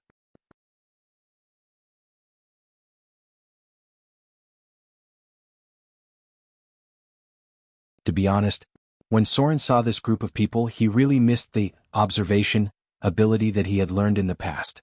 The circus had people taking turns to keep watch. In the entire group, only the green-skinned goblin didn't sleep. It didn't stand guard outside the circle. It just squatted by the bonfire and roasted frogs. It didn't know how much it ate that night. Anyway, it didn't seem to be full. There was a small pile of bones the next day. It was the real core of the group. It was able to detect Soren from a distance. This clown dancer that evolved from a goblin wasn't simple. Soren didn't have much confidence in defeating it. Even a mediocre race would give birth to some outstanding talents. Soren wouldn't underestimate anyone. Under the morning sun, the circus people began to prepare breakfast. They directly melted ice and snow in a pot. The elf girl even carried a basin of hot water into the carriage. This should have been a very normal action. However, Soren still carefully looked at it. He didn't expect to find something unexpected. The water was hot when it was brought in. It was so hot that it emitted white steam. However, when the elf girl carried it out, the water in the basin was cold. He could vaguely see a strand of floating ice. In less than 5 minutes, the basin of hot water turned into ice water. Interesting. Soren's expression didn't change. He pulled out his curved sword to shave his beard. He had been rushing through the night, so his beard had grown a little. Copper came over with a bowl of hot soup. He glanced at Soren's blade. The tiny fish scales reflected the light and looked very exquisite. Good sword. He praised and handed the hot soup to Soren. The circus soon began to move. The people in the big carriage still didn't show up. The others were busy with their own things. They seemed very well trained. The burly orc carried a whip to drive the pack beast and put the other 2 carriages on it. He should be the circus's beast tamer. However, there were no other beasts. Perhaps it was because the weather was too cold to bring them here. A good beast tamer could tame a beast in 1 or 2 days. It was guaranteed that they would be more obedient than Drill's animal companions. The group soon began to move forward. Soren slowed down a little and prepared to follow them through the frozen valley. That place was a little strange. It would be safer with more people. It was quiet along the way. No one would be in a good mood to travel in this world of ice and snow. The elven girl was still wearing a slightly revealing dress. Her tall figure kept moving back and forth. From time to time she would shout and command them to move forward. Looking at her footsteps on the snow, Soren estimated that her agility was more than 20 points. Because there were only shallow footprints on the ground, he didn't know what kind of special class she had advanced. From the rhythm and movements of her body, Soren judged that her reflexes and dodges were very strong. Her advanced class might be similar to the shadow dancer, but she should be a bard. The ice on the ground was getting thicker and thicker. The others gradually became nervous. After a valley appeared in front of them, they took a little rest and began to speed up. The goblin clown walked at the front of the group. He looked up at the cliffs on both sides and the top of the mountain. He said in a deep voice, "There is a possibility of encountering ice trolls here. Everyone hurry up and pass through. Don't shout. If you are unlucky, you will be unlucky if you encounter an avalanche." There were cliffs on all sides and the cliffs were covered with ice. The elven girl stood on the carriage and looked up at the sky. Of course, it could also be the steep top of the mountain. She seemed to have found something. It should be the ice trolls. There were many ice trolls living on the top of the mountain. If it weren't for the scarcity of food, these ice trolls would not attack travelers below the valley. Soren. The elven girl landed lightly beside him, looked at him and blinked. "It seems that you are also a knowledgeable adventurer. Since you know the legend of Arendelle, do you know why this place is called Icebound Valley? Is this a test? Or does she want to know something from me?" Soren frowned slightly, looked at her and said, "The real Icebound Valley is ahead, but it used to be called Icewind Valley a long time ago. It is said that the valley was completely frozen because of a legendary battle. The ice there is very thick. The ice will not melt all year round. The people of the Frost Kingdom don't dare to go out there. They usually trade by sea after spring. Droll once tried to remove the anomaly in front, but it seems to have failed. There is a special energy in Icebound Valley. You should be careful later. Elementals may appear in Icebound Valley in winter. Generally, no one goes there in winter." "That's right. The real ice in Icebound Valley is half a meter below, and its hardness is similar to diamond. If you are interested, you can try your weapon. It is said that there is some treasure below, but no one can cut through the ice." Hearing Soren's words, the others could not help but be surprised. As they continued to move forward, the thickness of the ice became higher and higher. Almost everything in front of them was covered with a layer of ice, and the road was slightly slippery. The elven girl seemed to be very interested in what he said. She whispered a few words beside the goblin clown, and it quickly broke the ice with a dagger. Soon it dug about 50 centimeters deep, and then saw a layer of light blue ice. Clang! Its dagger pierced the ice with a crisp sound. The goblin clown moved its palm and seemed to be a little numb. Then it said, "It's really as hard as diamond. How come I've never heard of it before?" There was only a shallow mark on the light blue ice. Soren shrugged and said, "I actually heard about it, but it seems that the legend is true. Icebound Valley. The thickness of the ice on the surface was not high, about the same as other ice cubes. Below was a special layer of ice that was as hard as diamond. Rare-grade weapons could only leave a shallow mark on it. At the beginning, many people wanted to find the secret below, but no one succeeded. It was said that something was frozen below, and it might be a divine artifact. Anyway, it had been frozen for a long time. It was not until the end of the frost riot that the ice here suddenly melted. The elven girl was obviously very interested. She reached out her finger and stroked the light blue ice, then walked into the carriage and said something. Then the team continued to move forward. The others also tried it curiously and found that the hardness of the ice was really beyond imagination. This was something left behind by supernatural abilities. There seemed to be whispers in the cold wind. It might be an illusion or it might be real. Anyway, this sound had been there for hundreds of years. The people of the Frost Kingdom thought that there was a mysterious witch living here. In the past, all the locations had been explored, and there were basically no traces of human life. So the final conclusion was that this whisper-like sound mixed in the cold wind was not the work of supernatural abilities, but the sound was caused by a special environment. In Icebound Valley, as long as the wind was strong, there would be this kind of whisper-like sound.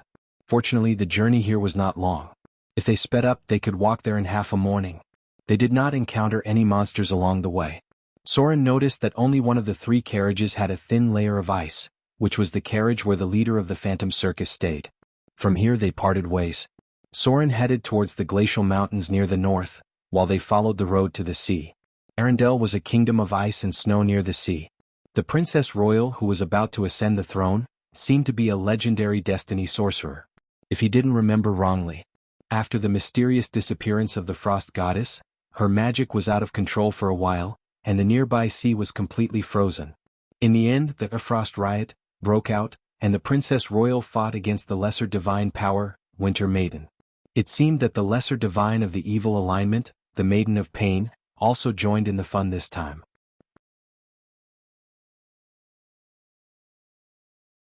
Chapter 133. Soren moved forward in the cold wind.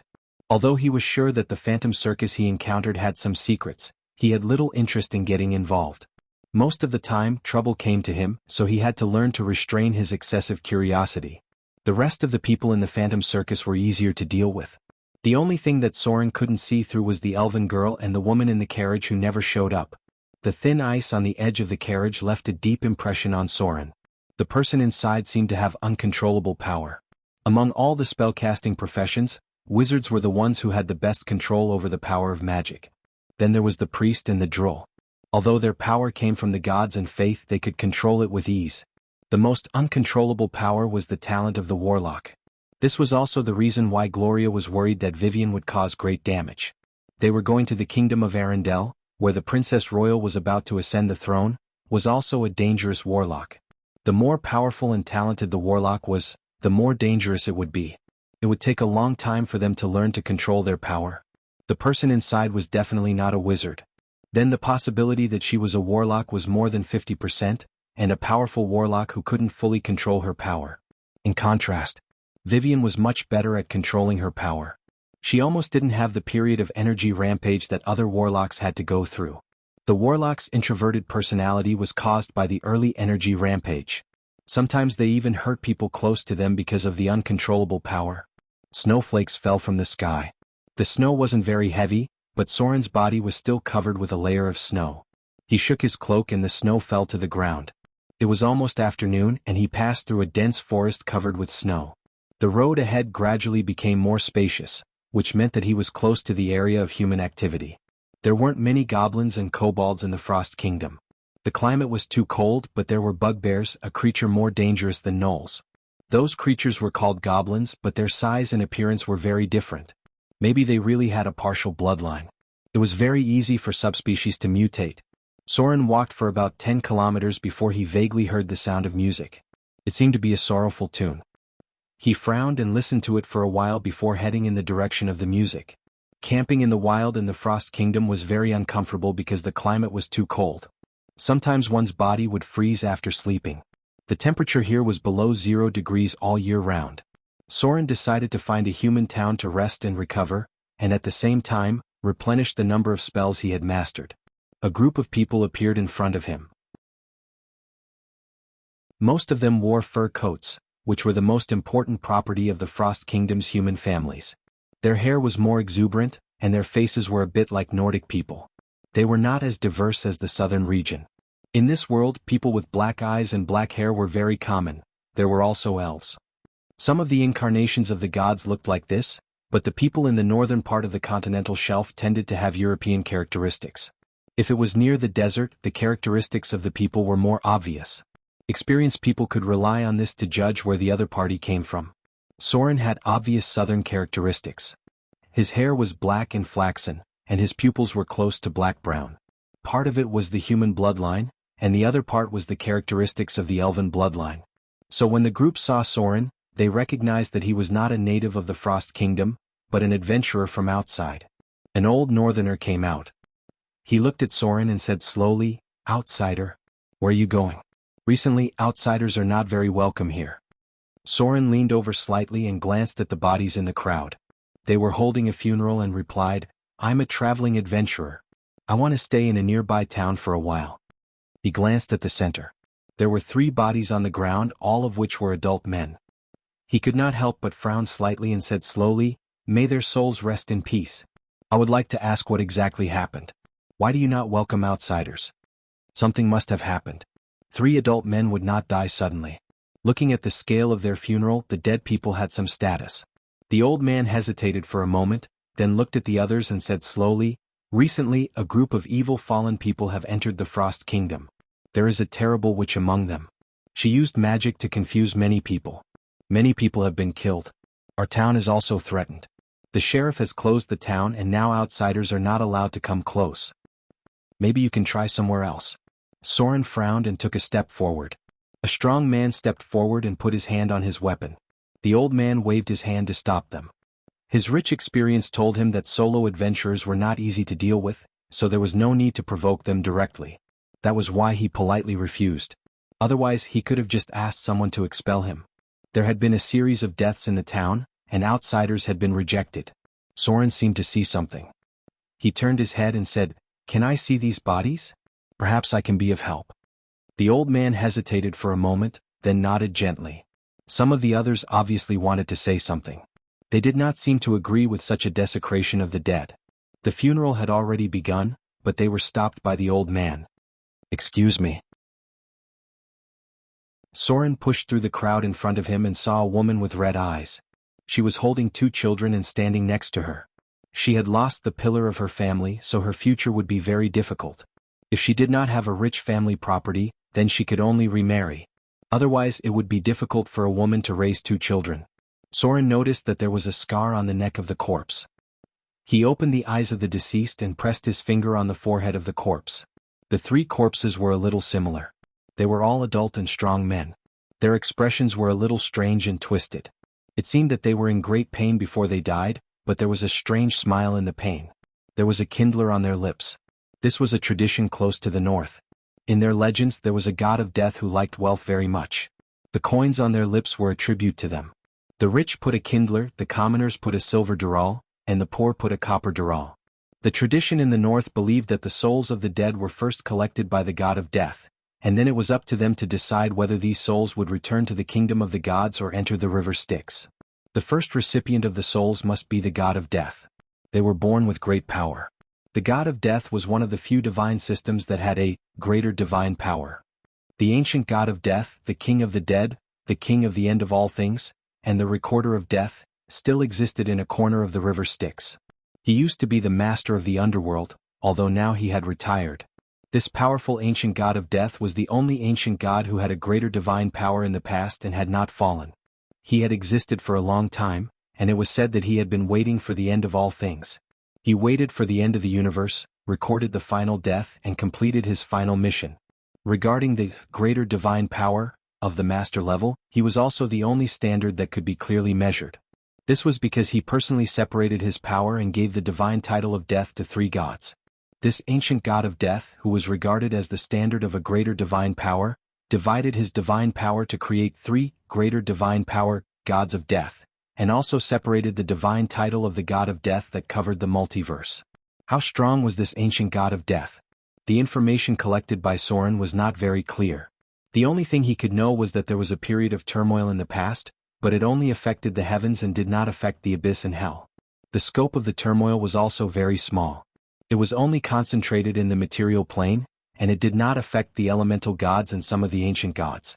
It was a period of small-scale turmoil. During this period, the three gods of death joined forces to fight against nearly half of the gods in the upper plane. Although they failed in the end, the consequences had been affecting them until now. The template of the son of slaughter was said to be the descendant of the god of slaughter, one of the three gods of death. And it was not the direct bloodline. A lot of information had been lost, especially after the rise of the Arcane Empire. There was a very long gap in time, and there was a blank period of more than 3,000 years in the literature record. Soren remembered that there was a period of conspiracy theories that were very popular. This was because the destruction of the Arcane Empire and the disappearance of the greater divine power at the same time. After the destruction of the Arcane Empire, there was no greater divine power. Some people speculated that in this struggle, one of the greater divine powers lost, and so did the Arcane Empire. Only the gods in the heavens still existed. Otherwise, there was no way to explain why the Arcane Empire would study the elemental annihilation matter and such a terrible existence as the neutron star golem. Moreover, the last small-scale turmoil was because the greater divine power gods forcibly took away the divine titles of the other gods in the heavens. Conspiracy theorists thought that this was enough to make the other gods have the idea of rebelling and even killing the greater divine power gods. They also listed some of the information that the Arcane Empire had the ability to help kill the greater divine power, because someone had been to the Nirvana mechanical mirror, challenge rating 25. The conspiracy theorists also tried to speculate the truth of this turbulent period. Unfortunately, there was no useful information because this time, not only the gods in the heavens, but also the ancient gods in the abyss, hell, and the elemental plane had all lost the power of divinity. This time, it was obviously not something that a greater divine power could do because this time, none of the gods were spared. It was said that the ancient god of death, who had given up most of his divine power, was beaten down. Soren lifted the clothes on the body, and this action made the others angry. Some even wanted to attack him because he directly took off the clothes of the dead body. Clang.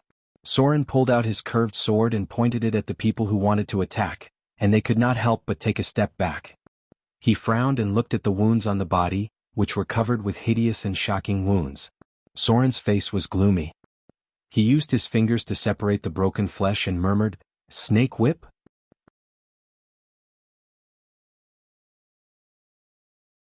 Chapter 134. Snakehead Whip. The most vicious special weapon in the Underdark could only be used by those who had trained in special abilities. Most of them were priests of the Queen of Spiders.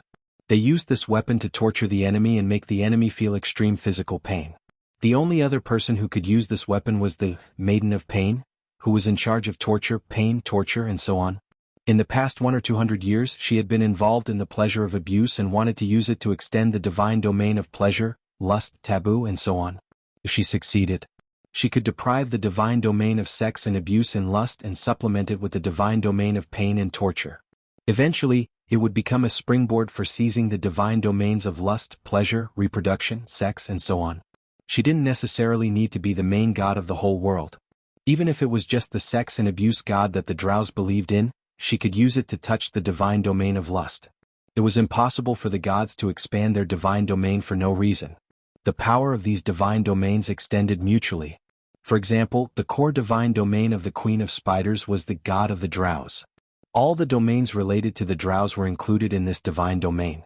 Below this divine domain, there were other extended divine domains of the Queen of Spiders, such as spiders, evil, darkness, murder, and so on. Many gods would extend their domain of divinity to completely absorb the power of their opponents before killing them. The Frost Kingdom is not safe anymore. This was the first thought in Soren's mind.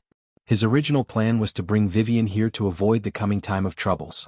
But now everything in front of him told him that although the time of troubles did not affect this place on a large scale, the chaos of ice and snow had begun to ferment. Everything in front of him was definitely related to the Maiden of Pain, but it was not until 2 or 3 years later that it completely broke out. Before that, it was clear that her believers had been active in the Frost Kingdom. No place was safe. Soren felt that the corpse in front of him seemed to be mocking him, mocking his timidity and escape. He tried his best to bring Vivian here to avoid the time of troubles. But now it was like being slapped in the face, telling him in a cold and ruthless tone that there was no real safe place in this era. Even the Frost Kingdom, which he thought had not been affected by the time of troubles, began to brew the coming storm of slaughter. Ah! Soren's expression was a little ferocious, revealing a psychotic smile. He slowly withdrew his scimitar, looked up at the sky and murmured, "God, are you forcing me to do this?" There was nowhere to run. If the believers of the Maiden of Pain really came here, then the Frost Kingdom would not be as safe as imagined. It took Soren almost a month to travel from Amber City to Whiterun. He cleared out all the monsters in his way, crossed the plains and arrived at Autumnfall. From there he entered the Elven Kingdom, crossed the Forest of Dreams and fought against the Hunters. After that he crossed the barren plains and entered the frigid north.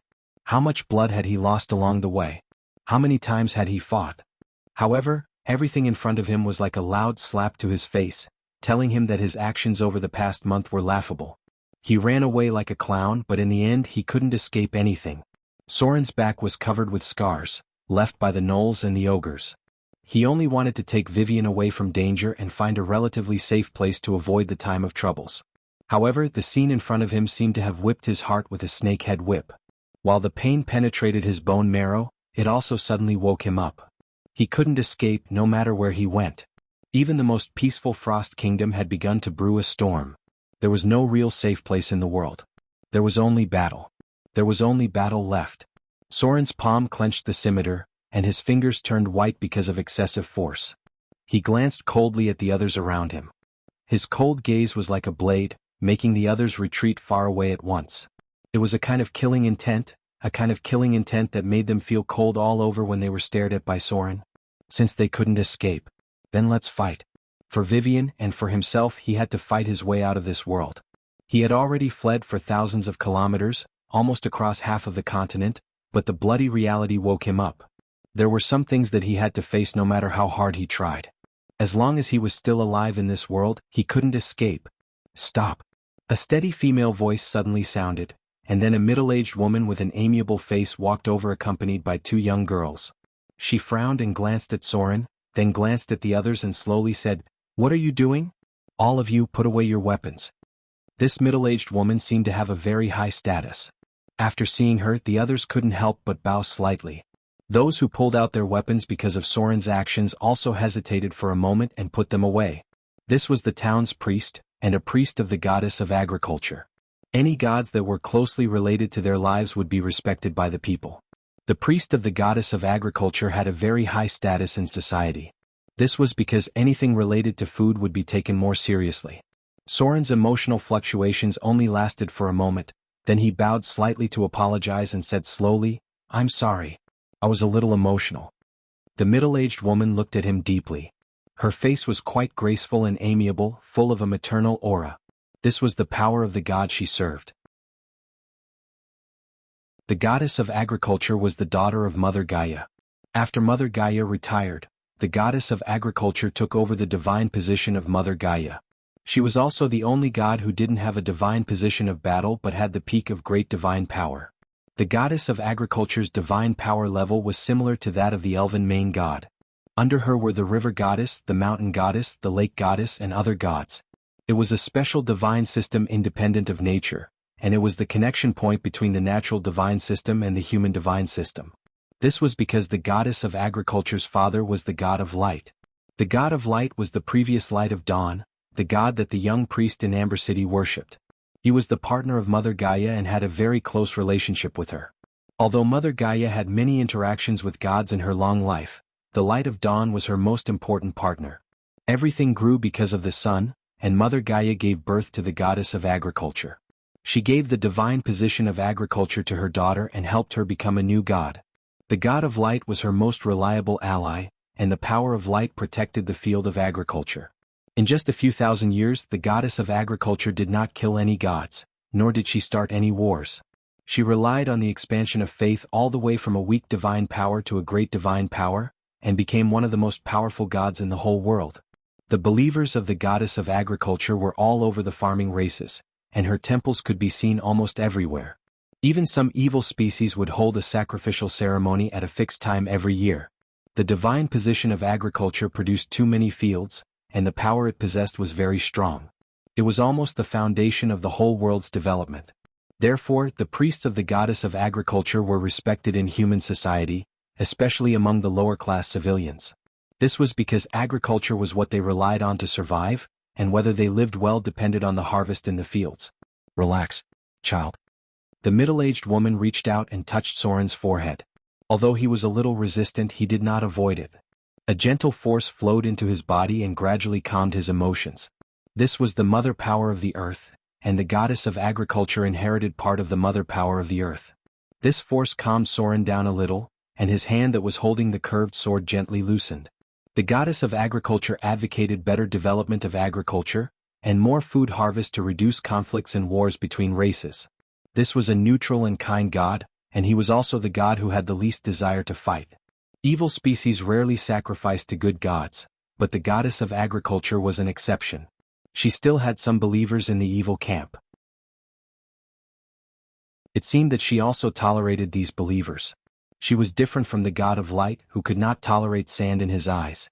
The goddess of agriculture strictly adhered to the rules of neutrality and kindness, but she tried her best to tolerate everything. "Very good."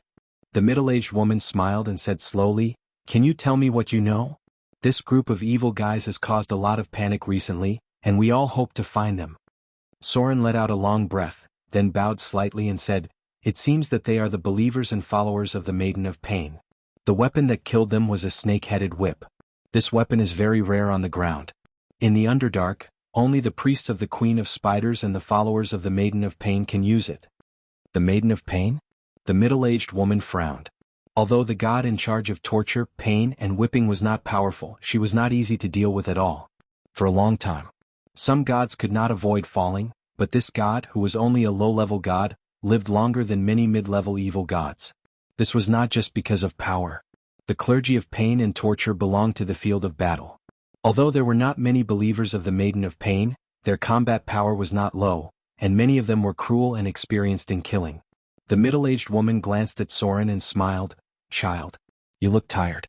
Maybe you would like to go to the town to rest." She stretched out her palm and made an inviting gesture.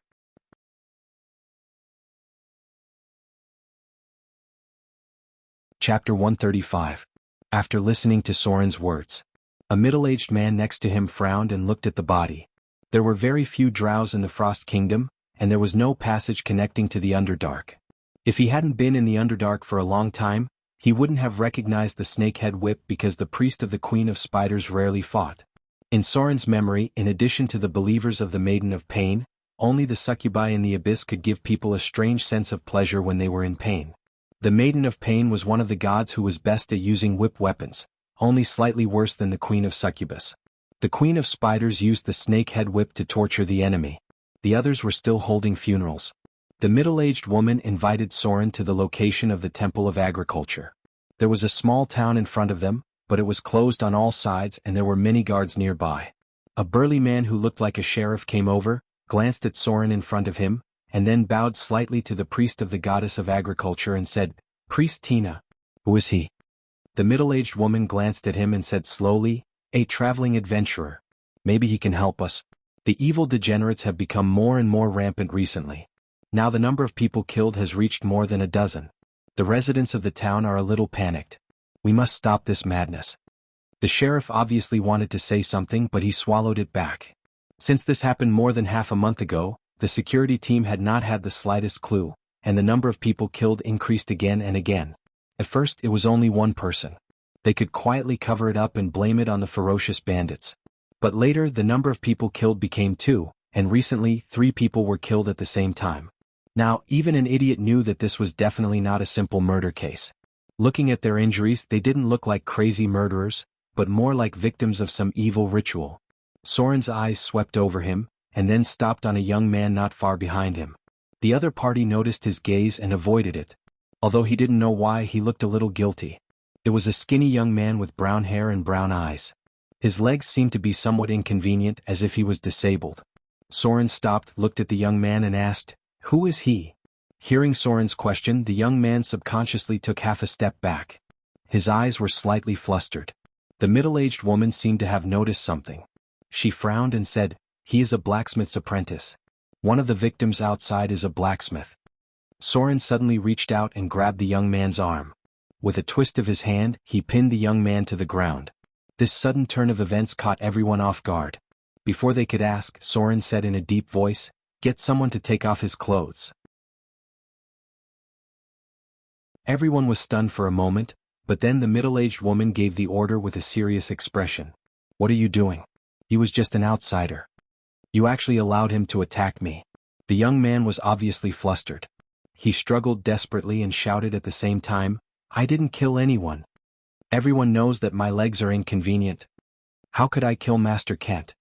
Not to mention killing the others. I'm not the murderer." The sheriff frowned and said in a deep voice, "Let him go. Koro is just a poor child. He never received any combat training. He can't even beat a wolf. There were trained guards among the victims. He can't be the murderer." Soren looked at him indifferently. He directly took off the young man's arm and said slowly, "I didn't say he was the murderer.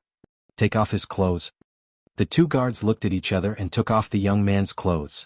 Immediately the scars on his back were exposed. The others couldn't help but feel sorry for him because there were many scars on the young man's body. It seemed that he was beaten a lot in the past. The status of an apprentice in this era was very low. Soren looked at the scars on his shoulder. They seemed to be left behind by someone in the past. The sheriff said that he was a poor child. It was probably because he knew what happened to him in the past. But that wasn't what Soren was looking for. He directly tore off the young man's clothes and saw a hideous scar.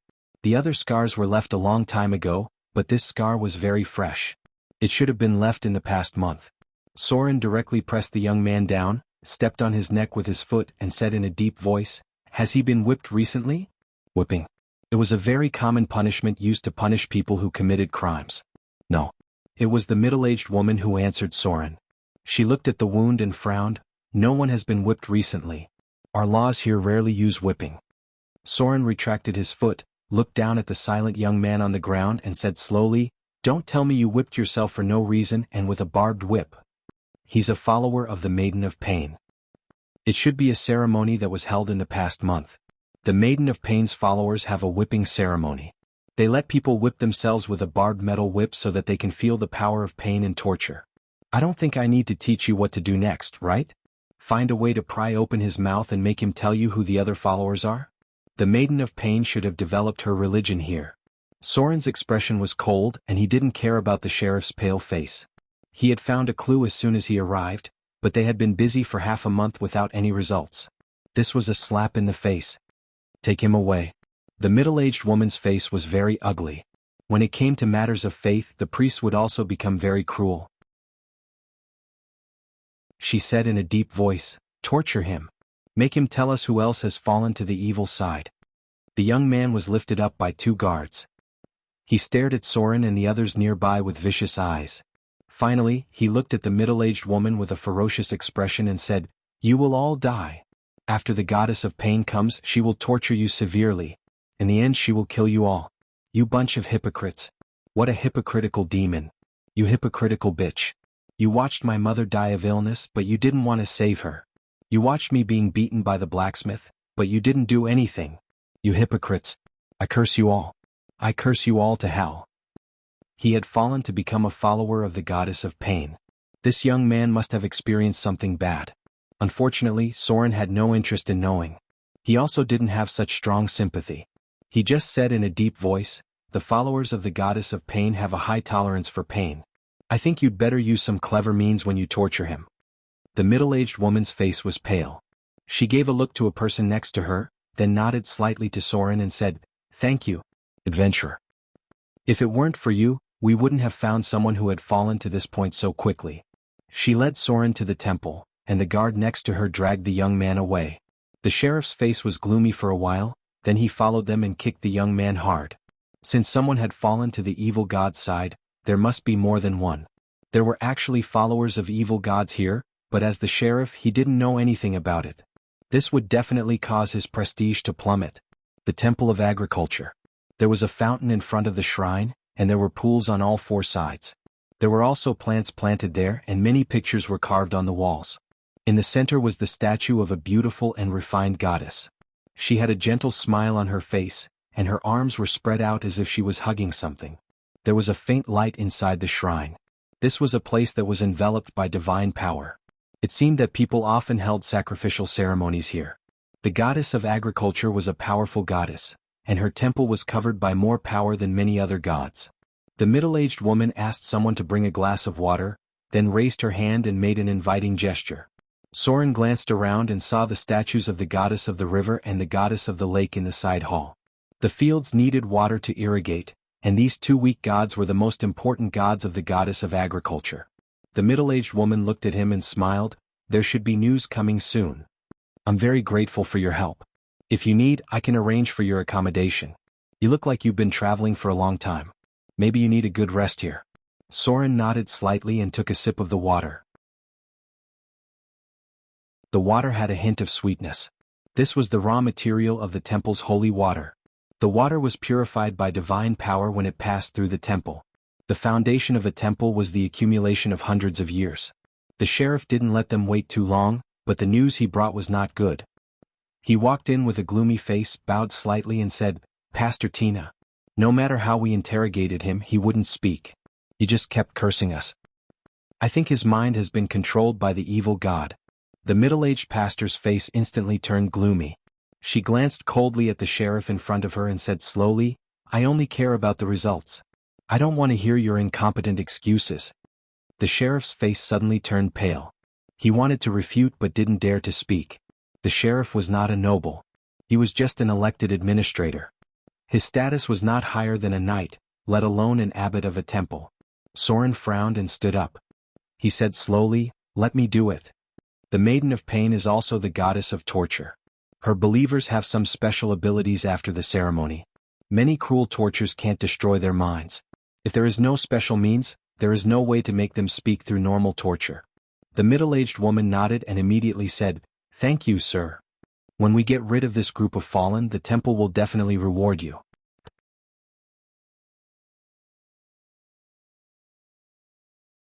Chapter 136. Inside the dark cell. Soren saw dried blood everywhere. It seemed like they had used it many times. There were charcoal, branding iron, leather whips, saws and so on. The young man in front of them was no longer the same as before. There were dozens of whip marks on his body and he looked bloody. There were scars left by branding iron on his chest and the side of his face. There was also the mark of a slave on his forehead. His fingernails were pulled out one by one. The bloody scene made the two girls behind the middle-aged woman's face change slightly. It seemed like they almost vomited, but they forced themselves to hold it back. You bunch. I curse you." The young man's speech was a little slurred. It seemed like he had used up too much of his strength because of the blood loss. But his eyes were still vicious, and he cursed them with a ferocious expression.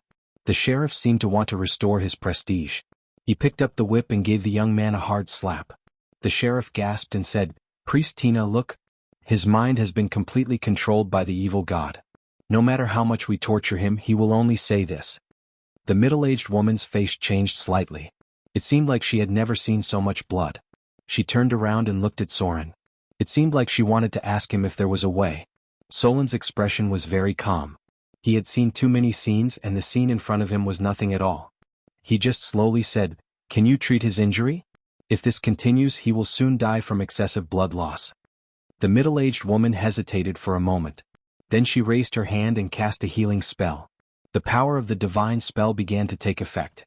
The young man's blood quickly recovered, and he seemed to have recovered a lot. He opened his mouth and wanted to curse, but Soren stuffed a rag into his mouth, blocking the evil words that he wanted to blurt out. He turned around and looked at the others. He said softly, "The next scene might be a little unsuitable for children. I think it's better if you all leave." The people present were obviously hesitant. The middle-aged woman frowned. Then she turned around and walked outside. Her instincts told her that the adventurer in front of her might be telling the truth. She didn't want to see something that was too difficult to accept. The sheriff's expression was ugly, but he didn't walk out.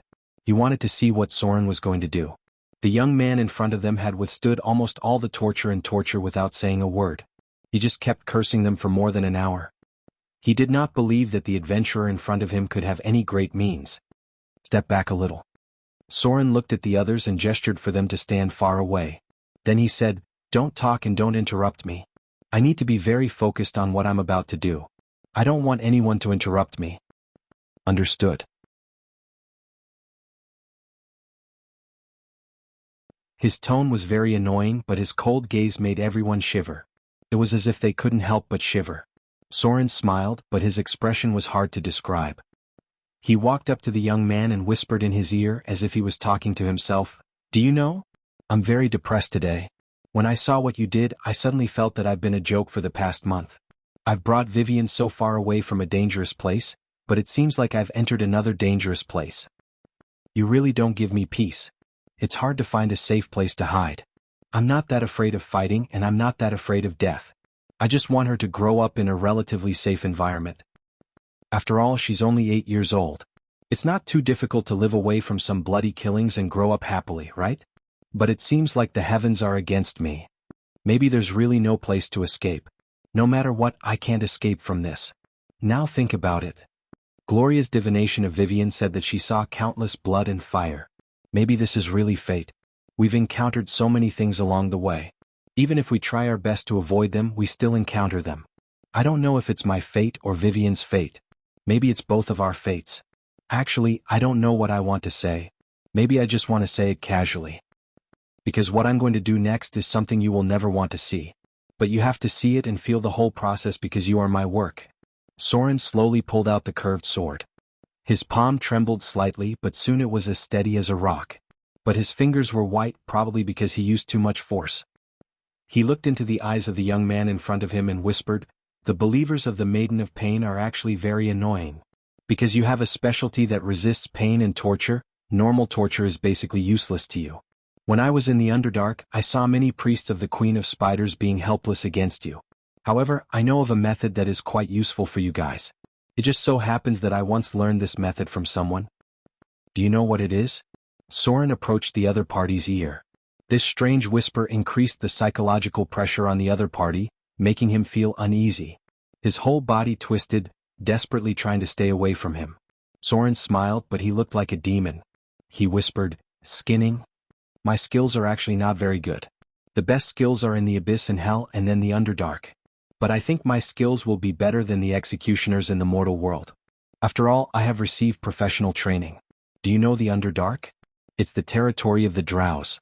They are masters of torture, and some of their methods are even crueler than the demons.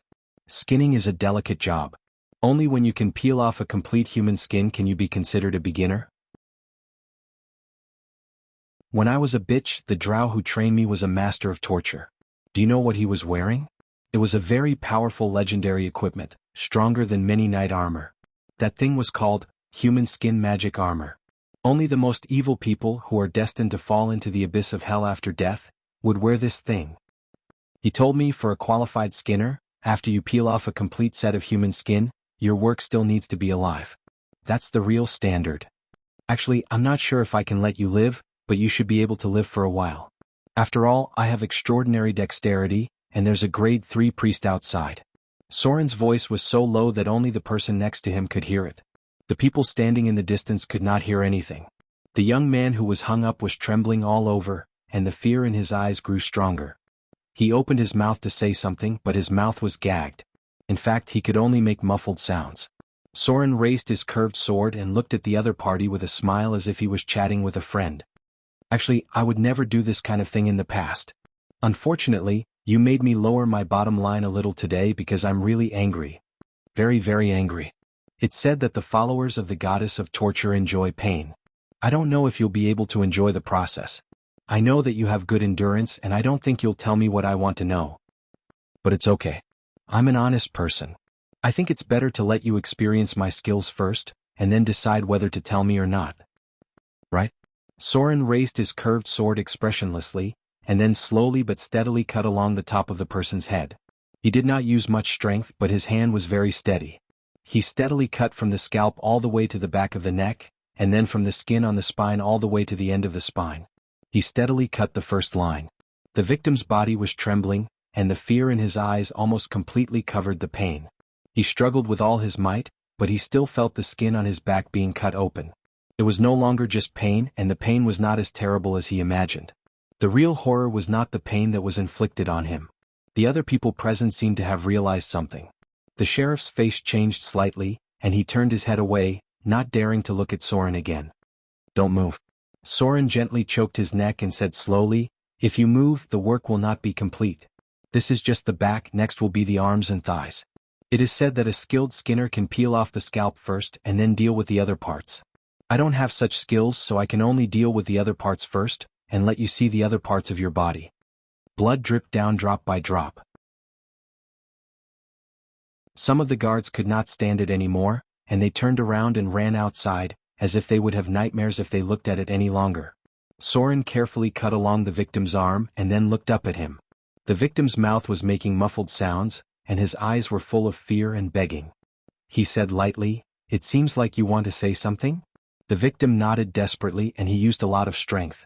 "Very good." Soren slowly put away his curved sword and then said, "This work is actually very tiring, so it's good that you are willing to talk." Snap. Soren snapped his fingers and removed the rag from the victim's mouth and said to the back, "Ask the priest to come in. He is willing to talk." The sheriff's body stiffened, and then he walked outside. He did not know why his legs were trembling, and he almost fell to the ground. Sauron slowly retracted his scimitar with his back facing the victim. His hands were trembling slightly. But soon he took a deep breath, and all his emotions gradually calmed down. P.S. I have been updating twice for the past 2 days, so I will continue to update after I recover.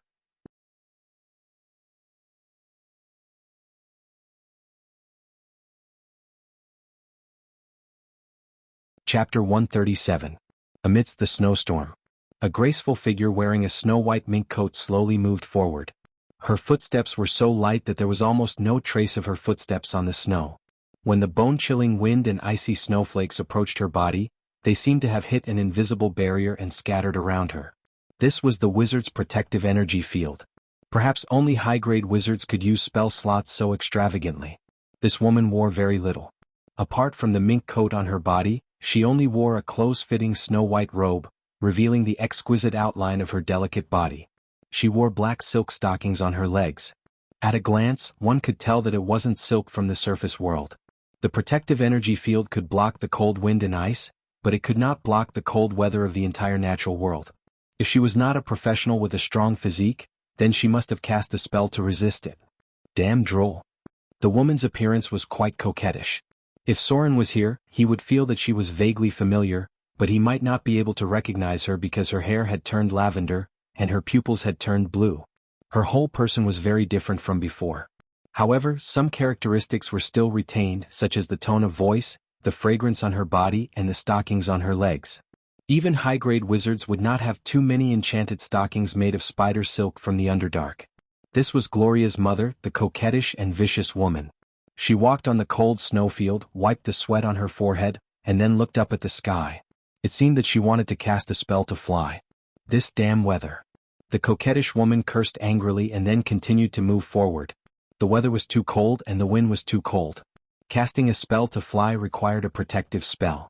The higher she flew, the more piercing the wind would be. Even a high-grade witch like her couldn't use spells without any scruples. She had to reserve a spell slot to protect her life in battle. There seemed to be a sound coming from afar. The coquettish woman looked back and said with hatred, "These guys are like ghosts that won't go away. You don't care about the disciples of fear, but you chased me for half of the world. Didn't I already say that I won't continue the forbidden experiment? Wait till I get back my experimental subject, I'll definitely teach you a lesson." The light of a spell appeared. The coquettish woman's speed suddenly increased. Even though she was merely taking ordinary steps, it was as if she was running at full speed. Her speed was almost comparable to a professional athlete's 100-meter dash. The cold wind grew stronger and stronger. An eagle was forced to fall from the sky. In the face of nature, professionals were not fearless. The eagle that Droll transformed into could not fly as he wished in this kingdom of ice and snow. In the face of nature's might, even legends would be helpless. The druid landed and paused for a moment. Then he frowned and looked into the distance, muttering, "Where did that destroyer of nature run off to? We can't let her go. Her existence is a disaster to the natural world." The 3 legendary Droll legends working together could not repair the damage she had left behind. She was now at the top of the Droll's blacklist. As long as it was a place where she had conducted magic experiments, there would be terrible energy radiation left behind. She was like a human-shaped self-propelled nuclear fusion radiator. In recent hundreds of years, no one had destroyed the natural environment more than she did. The cold wind was getting colder and colder. The coquettish woman walked dozens of kilometers away. Suddenly she seemed to feel something. She cast a spell on herself, and then the outline of an eye, which was invisible to the naked eye, made of light appeared above her. The next moment her expression changed slightly. She first said a northern dialect which meant something like holy sh*t, then she murmured, "The knight in silver? This group of stubborn people don't really hate me that much, do they? Not only did they send a quasi-legendary level droll to kill me, they even invited the knight in silver?" She wanted to use teleportation spells, but teleportation spells could not be used indiscriminately. If a wizard did not prepare the teleportation coordinates in advance, it was possible to die by teleporting indiscriminately. If you were teleported into a rock, the rock would not automatically give way to you. There were only two results. One was that you hit the rock at an extreme speed. The speed of the space channel was very close to the speed of light. No matter how slow you were, you would be smashed to pieces. The other was the deviation of the spell. You were teleported into a rock. You were here and the rock was here. Your body was merged with the rock. There had always been a lack of wizards who had just learned teleportation spells and lost their lives. Short-distance teleportation was still possible, but the longer the distance, the higher the requirement for the teleportation mark. This was something that even gods could not avoid. On a towering mountain, the proud figure of the knight in silver stood in front of the steep mountain wall. Her face was not very good. Presumably, no one would be in a good mood if they let a grade 3 rogue escape when they had the strength close to the legendary realm. At first, the tracking was relatively smooth, but after entering the ice area, it was completely broken. The other party seemed to have no rest at all. No matter how she tracked, she could only barely keep up. These days had made her a little tired, and the traces of the target were almost completely covered by the wind and snow. The longer the time dragged on, the more the energy of the leaf of life would be consumed. Even if the rogue was found, it would be impossible to retrieve the precious sacred object. This was a great loss for the droll, and it was the same for the elven kingdom. The leaf of life had the most ancient energy. Although this energy was not powerful, it was very rare. It was also the only way to make their divine tree have divinity. The existence of the elven main god had become more and more inactive over the years, and many people had a trace of dissatisfaction in their hearts. Many high-grade droll and elven elders thought that the most ancient faith should be restored and their divine tree should become a real god. The high elven divine tree faith. This plan had been stalled for thousands of years. The progress had been very slow because of the interference of the elven divine system. But recently, all the gods had fallen into a deep sleep, and the elven main god could not connect with the priests. This was tantamount to a sudden opportunity. Many droll thought that this was the best time to resurrect the divine tree. Although the divine tree did not die, its spirituality had long disappeared in the years.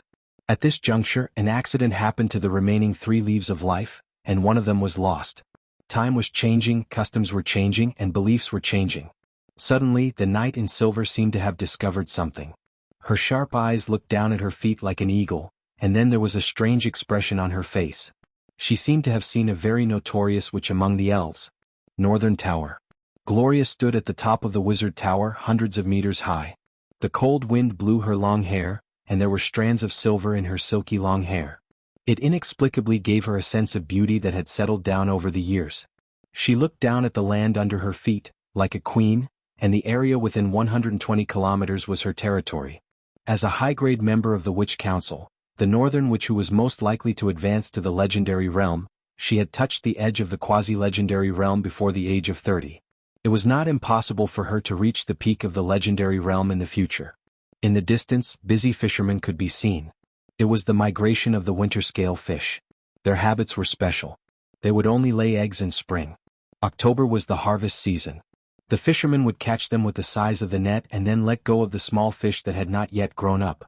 For them, Gloria was a superior existence, and they were more in awe than the city lord of Moon River City.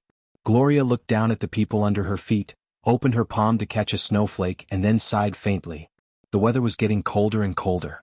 She tightened the wizard robe on her body and turned to walk into the tower. The heavy iron statue stood in front of the door and said with a voice of metal friction, "Master." The observation target is still sleeping, but the energy is also very stable. The things that were destroyed at the beginning have been repaired. On the 12th floor of the wizard tower, Vivian's small figure was lying on a platform covered with soft velvet. There was an oval protective cover outside. Gloria walked to a magic circle, and her figure appeared directly outside the door. She then glanced at the little girl who was breathing evenly on the platform and frowned. She had been sleeping for a long time. She did not need to eat, but she did not wake up. Occasionally, there would be unconscious energy spreading, and it even almost alarmed the witch council. The place where she was first placed had been destroyed. The violent divine power almost shattered her wizard tower into 2 pieces. If she had not activated the protective spell in time, Vivian could have destroyed half of the wall. The little girl's power was amazing. Gloria estimated that she had surpassed the level of a high-grade legend, profession level 25. Unless there was a way to separate these energies, she would need to sleep for a long time. Her body was too small and too young. But the power in her body was already stronger than an adult dragon. Unless she changed from a mortal to a demon, she could not integrate this power. The Son of God could transform his form. If Vivian changed into a high-grade demon or a descendant of a demon, she should be able to integrate this power. But the little girl seemed to have been resisting and fighting against this power. She was still a mortal, without any characteristics of a high-grade demon or a demon of the abyss. Gloria did not know how to let a mortal absorb such a huge amount of divine power. She was at her wit's end. As a northern witch close to the legendary level, Gloria was not a legendary wizard after all. She had not touched such a mysterious field. Unless she advanced to the legendary level, she could not even analyze the structure of divine power. The Frost Kingdom. Soren came out with a gloomy expression, and the middle-aged female priest also came out with a stiff face. The others looked very dignified and no one spoke for a long time. The news they got was terrible. Because not only did the believers of the goddess of torture come here, but even her chosen came to the Frost Kingdom. The chosen of the gods. A natural legendary profession. She seemed to have come from the Underdark and had some drow features, but no one had seen her face clearly. She was a wizard with great power. She also came here more than half a month ago.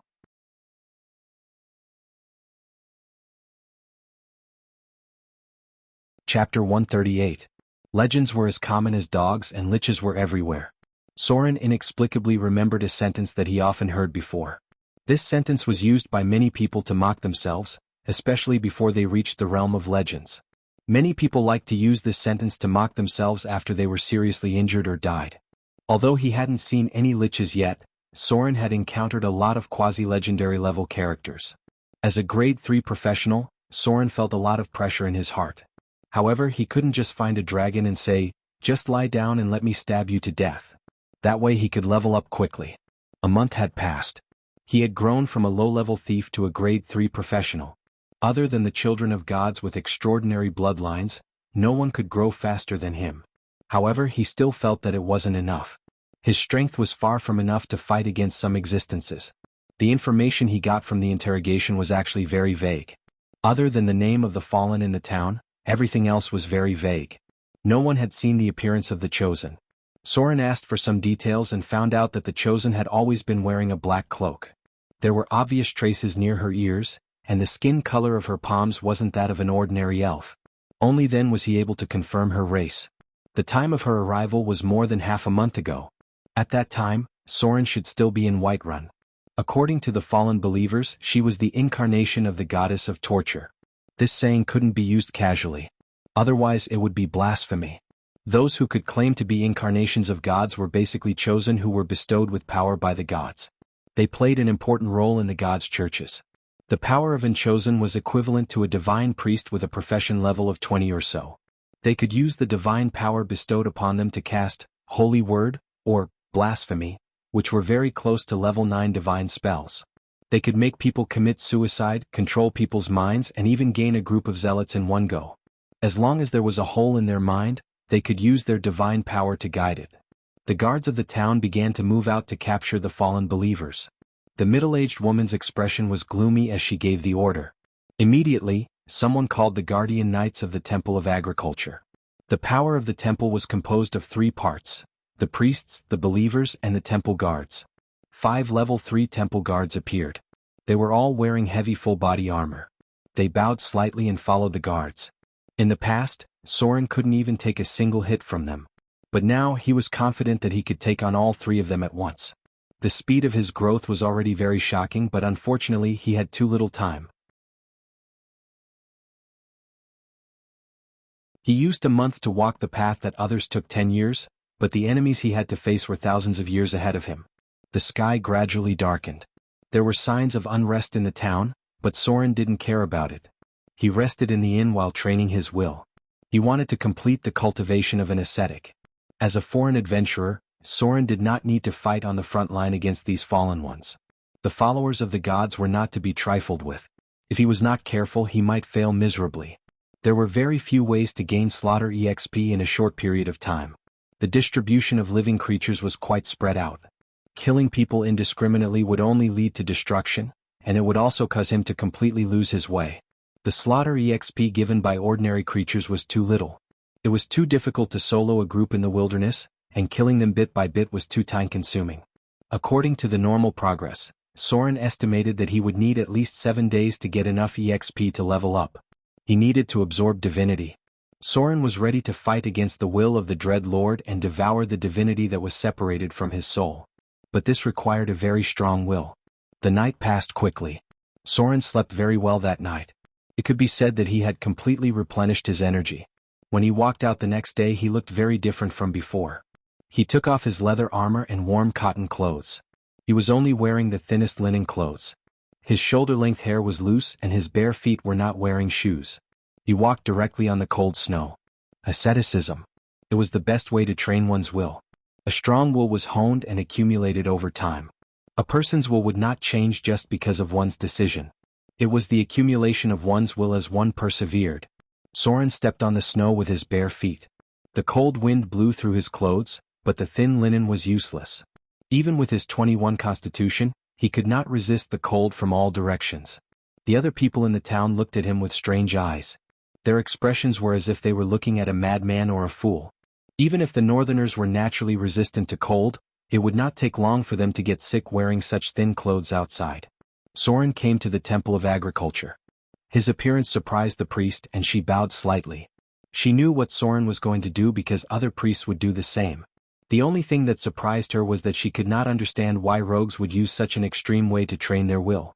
They did not need to rely on will to stabilize their faith like priests did.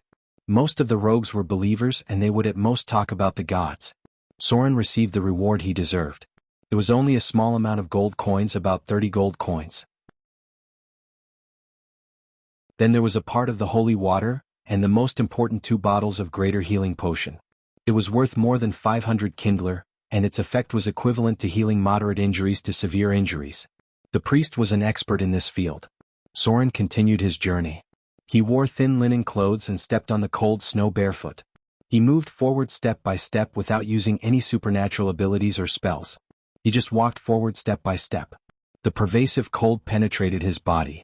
His arms, cheeks, and feet soon began to turn slightly blue. Because he did not have shoes to protect him, there were also slight scars on the soles of his feet. The ground was very rough. There were stones, dead branches, and inconspicuous spikes because it was a coniferous forest outside. The frostbite was gradually accumulating. Although the speed of increase was very slow, the number of frostbite was still steadily increasing. Because of the scars on his feet, Soren also had slight bruises. These injuries gradually reduced his HP little by little. The first day, Soren walked barefoot for 150 kilometers. He met a hungry white bear, but it died under his sword. Night fell. He did not drink a drop of water for the whole day. He only drank a little water at this time, and then slowly ate dry food. There was no meat at all, only the coarsest black bread. The frostbite all over his body was very obvious. His HP had already decreased by more than 10 points. If it wasn't for his regeneration talent as well as his extraordinary vitality of over 20 points, he would have frozen to death in just 1 day. Even the weak cold resistance could not offset all the frostbite in this environment. Soren did not make a bonfire. He sat on a rock, held his curved sword with both hands and then slowly closed his eyes. This was the training method of a sword saint. He was meditating, but he was not training his mind like a wizard. Instead, he was training his will. The howling cold wind did not stop for a moment. Occasionally, snowflakes would fall on Soren's body. The snow melted little by little, and then froze into ice due to the cold temperature. Soren sat on the rock without moving. His whole body looked like an ice sculpture. Only the heart in his chest was still beating slowly and steadily. The night slowly passed. When Soren opened his eyes the next day, his body was already covered in white frost. His whole body was bruised. When he retracted his curved sword, some of his flesh was even cut off. His hand that was in contact with the blade was already frozen. A night of meditation made his whole body stiff. The frostbite on his body had accumulated to more than 50 points, almost a third of his HP. He slowly got up, drank some cold water and then began to eat. He moved his body slightly. Today there were no monsters that didn't know what was good for them.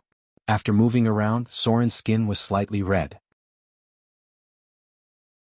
He drank a bottle of healing potion and felt a warm current flowing through his body. The healing potion could not heal his wounds quickly. After a short rest, Soren continued on his journey. He was still wearing thin clothes. He walked barefooted on the ice and snow. He walked slowly along the path. Occasionally he would meet other people. They looked at him in disbelief as if they were looking at a madman. The second day, the third day, the fourth day. As time passed, Soren's body became thinner and thinner. He looked more and more tired. The frostbite on his body had accumulated to the point that his flesh started to crack. However, the light in his eyes became more and more solid, like a sharp blade buried in the ice. He slaughtered a pack of snow wolves, killed 3 earth spirit bugbears, and even fought with an ice troll for a short time. Soren walked less and less every day because he was really tired. He came across a few human villages on the way, but he did not stop. He just quietly walked past them. The 5th day, the 6th day, the 7th day. Soren's lips were completely cracked. His body was full of shocking frostbite. He no longer looked as handsome as he did at the beginning. His walking posture was slightly inconvenient because he had drunk all the healing potions. The accumulated frostbite eventually dragged him into a seriously injured state. He came across a large pack of wolves. Because of the bloody smell from the frostbite, the alpha wolf bit him on the leg. The wound could not heal until now. The Frost Kingdom was always so cold. Soren walked barefooted in this world of ice and snow for more than 1,000 miles. When a city in ice and snow appeared in front of him, he finally received the long-awaited ability prompt. Barefooted for 1,000 miles. Although Soren was very weak at this moment, it was also his strongest moment. Life and death were decided at this moment.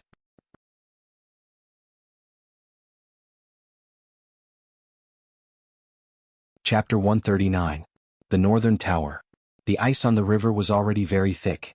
Some children in the north cut through the ice to fish. When they caught something, they would take it back and roast it. Children at this age were more gluttonous. However, they did not dare to get close to the tower. It was a forbidden area for others. They had been warned by their parents not to disturb the mysterious northern witches. Occasionally, they would look in that direction with envious gazes, hoping that they would one day become a powerful adept. Gloria was buried in a pile of notes and books. In front of her were dense text symbols. She had been in the laboratory for 3 days. Occasionally, she would sleep here when she was tired. From time to time, she would go to see Vivian's situation. She was ready to break through to the legendary level of the Northern Witch. During this time, she had begun to explore deeper into the magic network and study the 9th circle high-level spells. If she successfully completed a 9th circle spell, she would enter the realm of quasi-legendary. As long as she was given a little more time, she would steadily be promoted to the level of a legendary witch. Suddenly, Gloria seemed to feel something. She raised her head from the tall pile of books, reached out to take off her crystal glasses, and frowned as she glanced outside. Her eyesight was actually very good, but she would wear delicate silver-rimmed crystal glasses when she was researching spells. This was an extraordinary level enchanted tool that could help her study spell models. Gloria seemed to feel something. She stood up excitedly and disappeared in the blink of an eye. Vivian.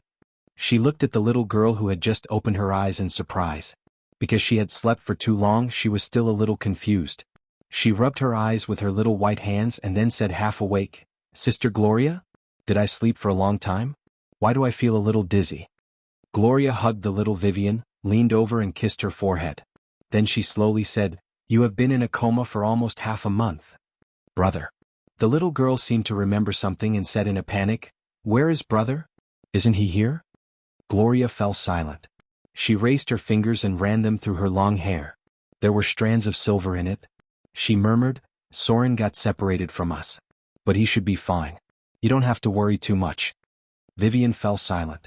Then the little girl looked up at Gloria and said doubtfully, "That's not right. I just saw Big Brother." This answer puzzled Gloria. She frowned and asked, "You saw Soren?" "Impossible. This entire tower is under my detection. If Soren is here, there's no way I wouldn't know." You seem to have thought of something. Gloria's face suddenly turned slightly pale, and a trace of sadness appeared in her eyes. Was Soren really dead? If he was a spirit, it was possible that she didn't notice him. Could it be that Soren's ghost had appeared here for a moment because of his strong obsession? Gloria tightly hugged Vivian in front of her. She suddenly felt that her nose was a little sore, and she felt inexplicably sad. She didn't know why, but recently she would occasionally think of the man named Soren. As a noble northern witch, she rarely thought of anyone on her own initiative. Even if it was her mother, she only thought of them occasionally. Now, she thought of a man every few days and worried about whether he had survived or not. Gloria's heart was a little unclear. This was not the love that ordinary people spoke of, but it did not seem to be a simple friendship either. She actually remembered that man, as if he was a family member that she had known for a long time and had been with for a long time. Was it a dream? The little girl rubbed her head and said to herself, "I seem to have had a lot of dreams." These words were like spring returning to the earth, and Gloria was inexplicably happy again. She was a little annoyed as she bumped Vivian's little head with her forehead, and then asked, "What did you dream of?" The little girl closed her eyes and recalled for a moment, then murmured, "I dreamed of a lot of scary things.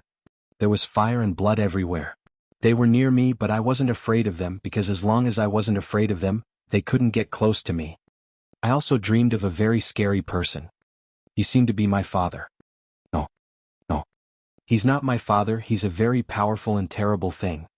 I don't know what it is. He kept telling me to be obedient. He wanted me to submit to him. There seemed to be another voice. I don't know who it was. She said she was me and her name was Lillian. I won't submit to them. I'm Vivian. I'm my brother's Vivian. Brother? Right? I also dreamed of my brother. He had a lot of injuries on his body. My heart ached when I saw him. I couldn't stop my tears. I desperately called out to him. But my brother didn't seem to hear me. The little girl's voice trembled slightly, and Gloria could not help but feel her heart clench, because she knew that this might not be just a dream. Vivian closed her eyes, and there was a trace of sparkling tears at the corner of her eyes. She murmured, "Brother seemed to have walked a lot. He seemed to have come from a very, very far away place. His injuries were very serious and he looked very tired. I don't know how long he had been walking.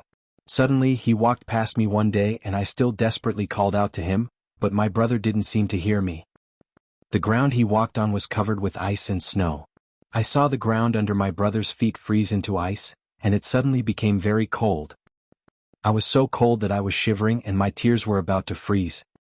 Brother's body was covered with ice and frost, and the ground he walked on was frozen. The howling cold wind caused heavy snow to fall. The cold wind and snow extinguished the flames, and all the blood was frozen into ice.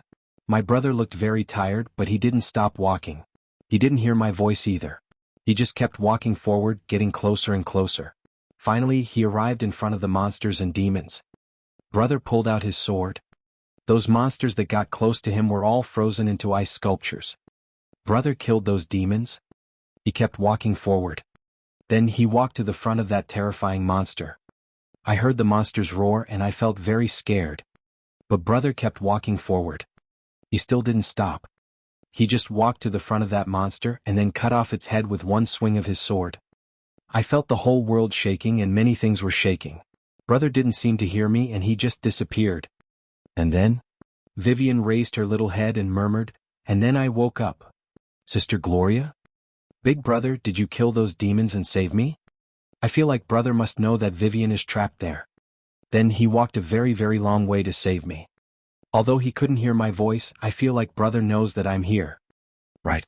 Before brother disappeared, he looked at me. He smiled. He seemed to want to say something, but before he could say anything, he disappeared. Gloria fell silent.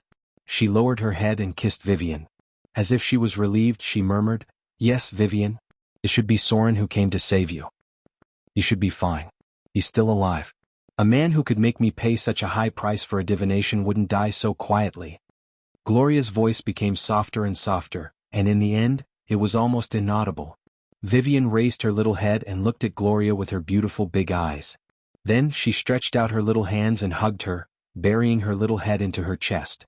She rubbed her head like a little puppy and murmured, "Sister Gloria. Sometimes I feel like you're very much like my mother. Even the smell is very similar." Gloria couldn't help but laugh. She didn't know whether to laugh or cry. She opened her mouth and bit Vivian's tender little face. She muttered, "Mischievous girl. I'm not that old. Call me sister, don't call me mother." "Oh." Vivian shrank her head and murmured, "Don't bite people. Brother said that only little dogs bite people." Outside the tower, the cold wind was still howling, but it seemed that the coldest time had passed. What they needed to do now was to wait for the arrival of spring. That was the hope of life.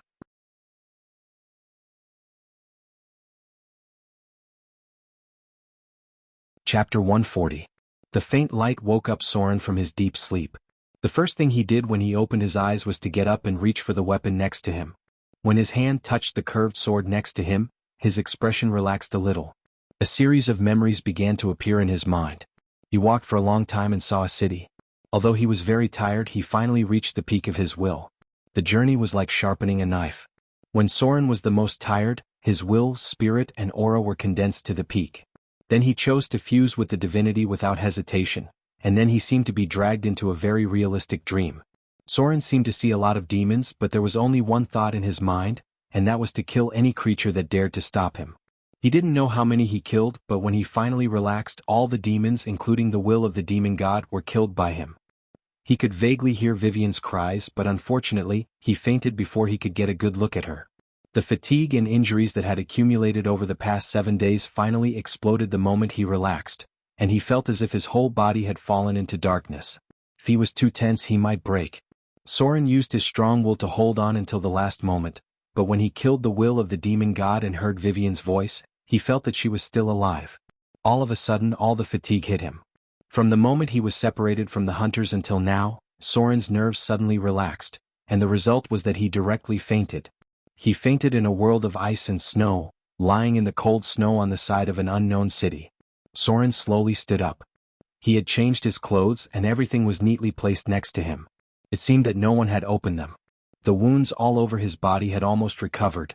He didn't know if it was because of the effect of fusing with the divinity, or because someone had treated him. Maybe it was because of both, because the accumulated frostbite had dragged him into a state of serious injury. It was very difficult for such a serious injury to recover in a short period of time. It should be the next day.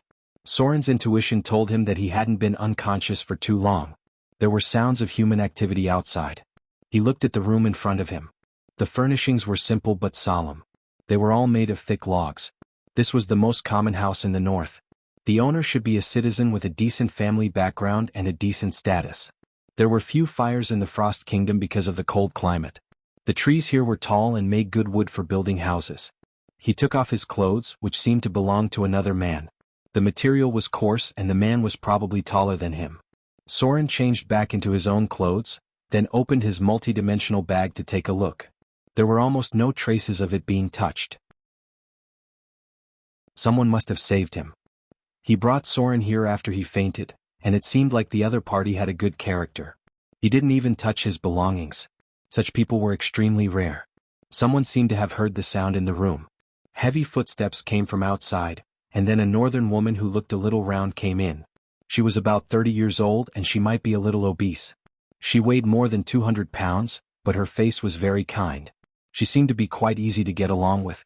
"You're awake." The rather fat northern woman smiled and said, "You've been unconscious for a day." Soren bowed slightly to express his gratitude and said, "Did you save me? Don't worry, I'll give you what you deserve." "No, no." The fat woman waved her hand and glanced at the curved sword in his hand. She seemed to be a little scared. Soren quickly put down the sword. The woman's expression was obviously much more natural. She smiled on her fat face and said, "It was a noble lady who saved you. She seems to be a noble of high status. Her maid asked me to take good care of you and spent money to hire a priest to treat you. She's really a kind noble lady. I haven't seen such a kind noble for many years." "Noble?" Soren frowned slightly and then said, "Where is she? Maybe I should express my gratitude to her and then return the kindler that she spent." The fat woman smiled and replied, "She left yesterday. She didn't even leave her name. She also told me not to touch your things. She said that adventurers like you are probably more fierce. But it seems that you're quite kind like my nephew. Everything is over there. I just put it there and didn't touch it." Speaking of this, her tone was a little heavier. It seemed that she didn't want to cause any unnecessary misunderstanding. Left? Soren was a little stunned and then asked, "Where did she go?" It seemed that he was really lucky to have met such a good person who didn't ask for anything in return. "Seems to have gone to Arendelle." The northern woman smiled and said, "It seems that her status is very high. There are a lot of guards around her. I feel that she is more powerful than the governor of Ice River. You should be hungry, right? Shall I get you something to eat?" Soren nodded slightly and thanked her. "Thank you." The plump woman quickly turned around and left. Solon began to tidy up his things, putting them away one by one. None of them seemed to have been touched, and he did not notice that anything was missing. The injuries on his body healed quickly, and it was possible that what the woman said was true. However, Soren really didn't remember who saved him. Someone must have passed by and found him unconscious on the side of the road and brought him here. He looked at his data display and found that there were a lot of things. Weak cold resistance, personal ability. In the process of resisting the cold, you will become more and more resistant to cold environments. You will adapt to most cold climates, and your resistance to special cold environments will also be greatly improved. From now on, you are immune to any cold damage below 3 points. When attacked by magic or spell-like attacks, any damage with cold effects will be reduced by 3 points. Soren's cold resistance had improved. After accumulating hundreds of frostbite effects, he finally mastered the ability, weak cold resistance. Then, there was another very important ability. Ascetic, personal ability. You have tried to sharpen your will in an extreme environment. While resisting the cold, pain and danger of death, your will has also been further tempered. You used your strong will to resist the extreme environment. In the process, your will gradually became as strong as steel. When facing any test of will, you will gain 3 points in your cultivation. Will +3, the prerequisite for the ascetic's advancement. Soren naturally wouldn't advance into an ascetic. He had come all this way to train himself. When his will was at its peak, he would be able to resist the will of the demon god in the divinity. If he gave up halfway or even had the thought of giving up, Soren would give up the fusion. But in the end he persevered. As the divinity was fused, Soren also had an extra line of data. 3/10, weak divinity. 10 points of divinity was needed to upgrade to weak divinity.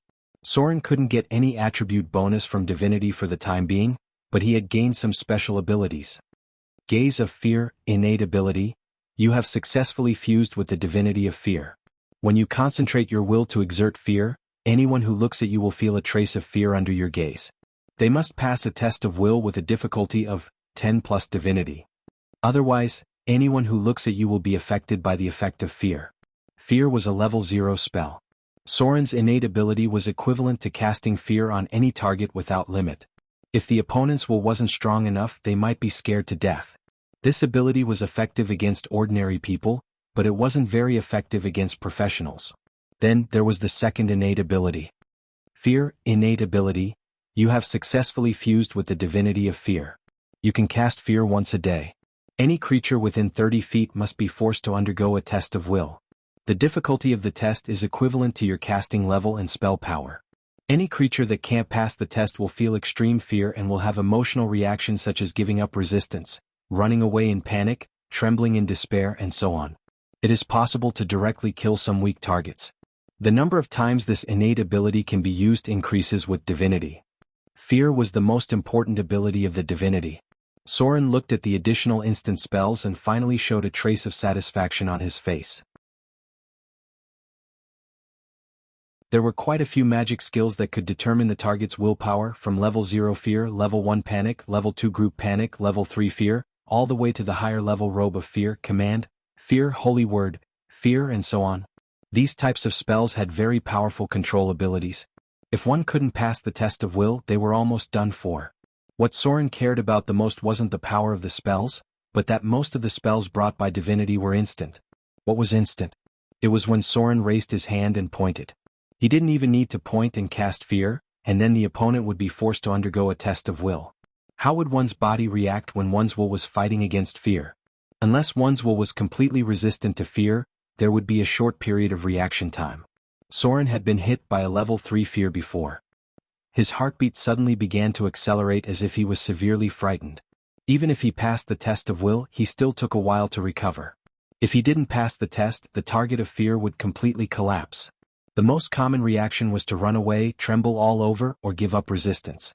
There was a possibility that they would be scared to death. Fear could also kill.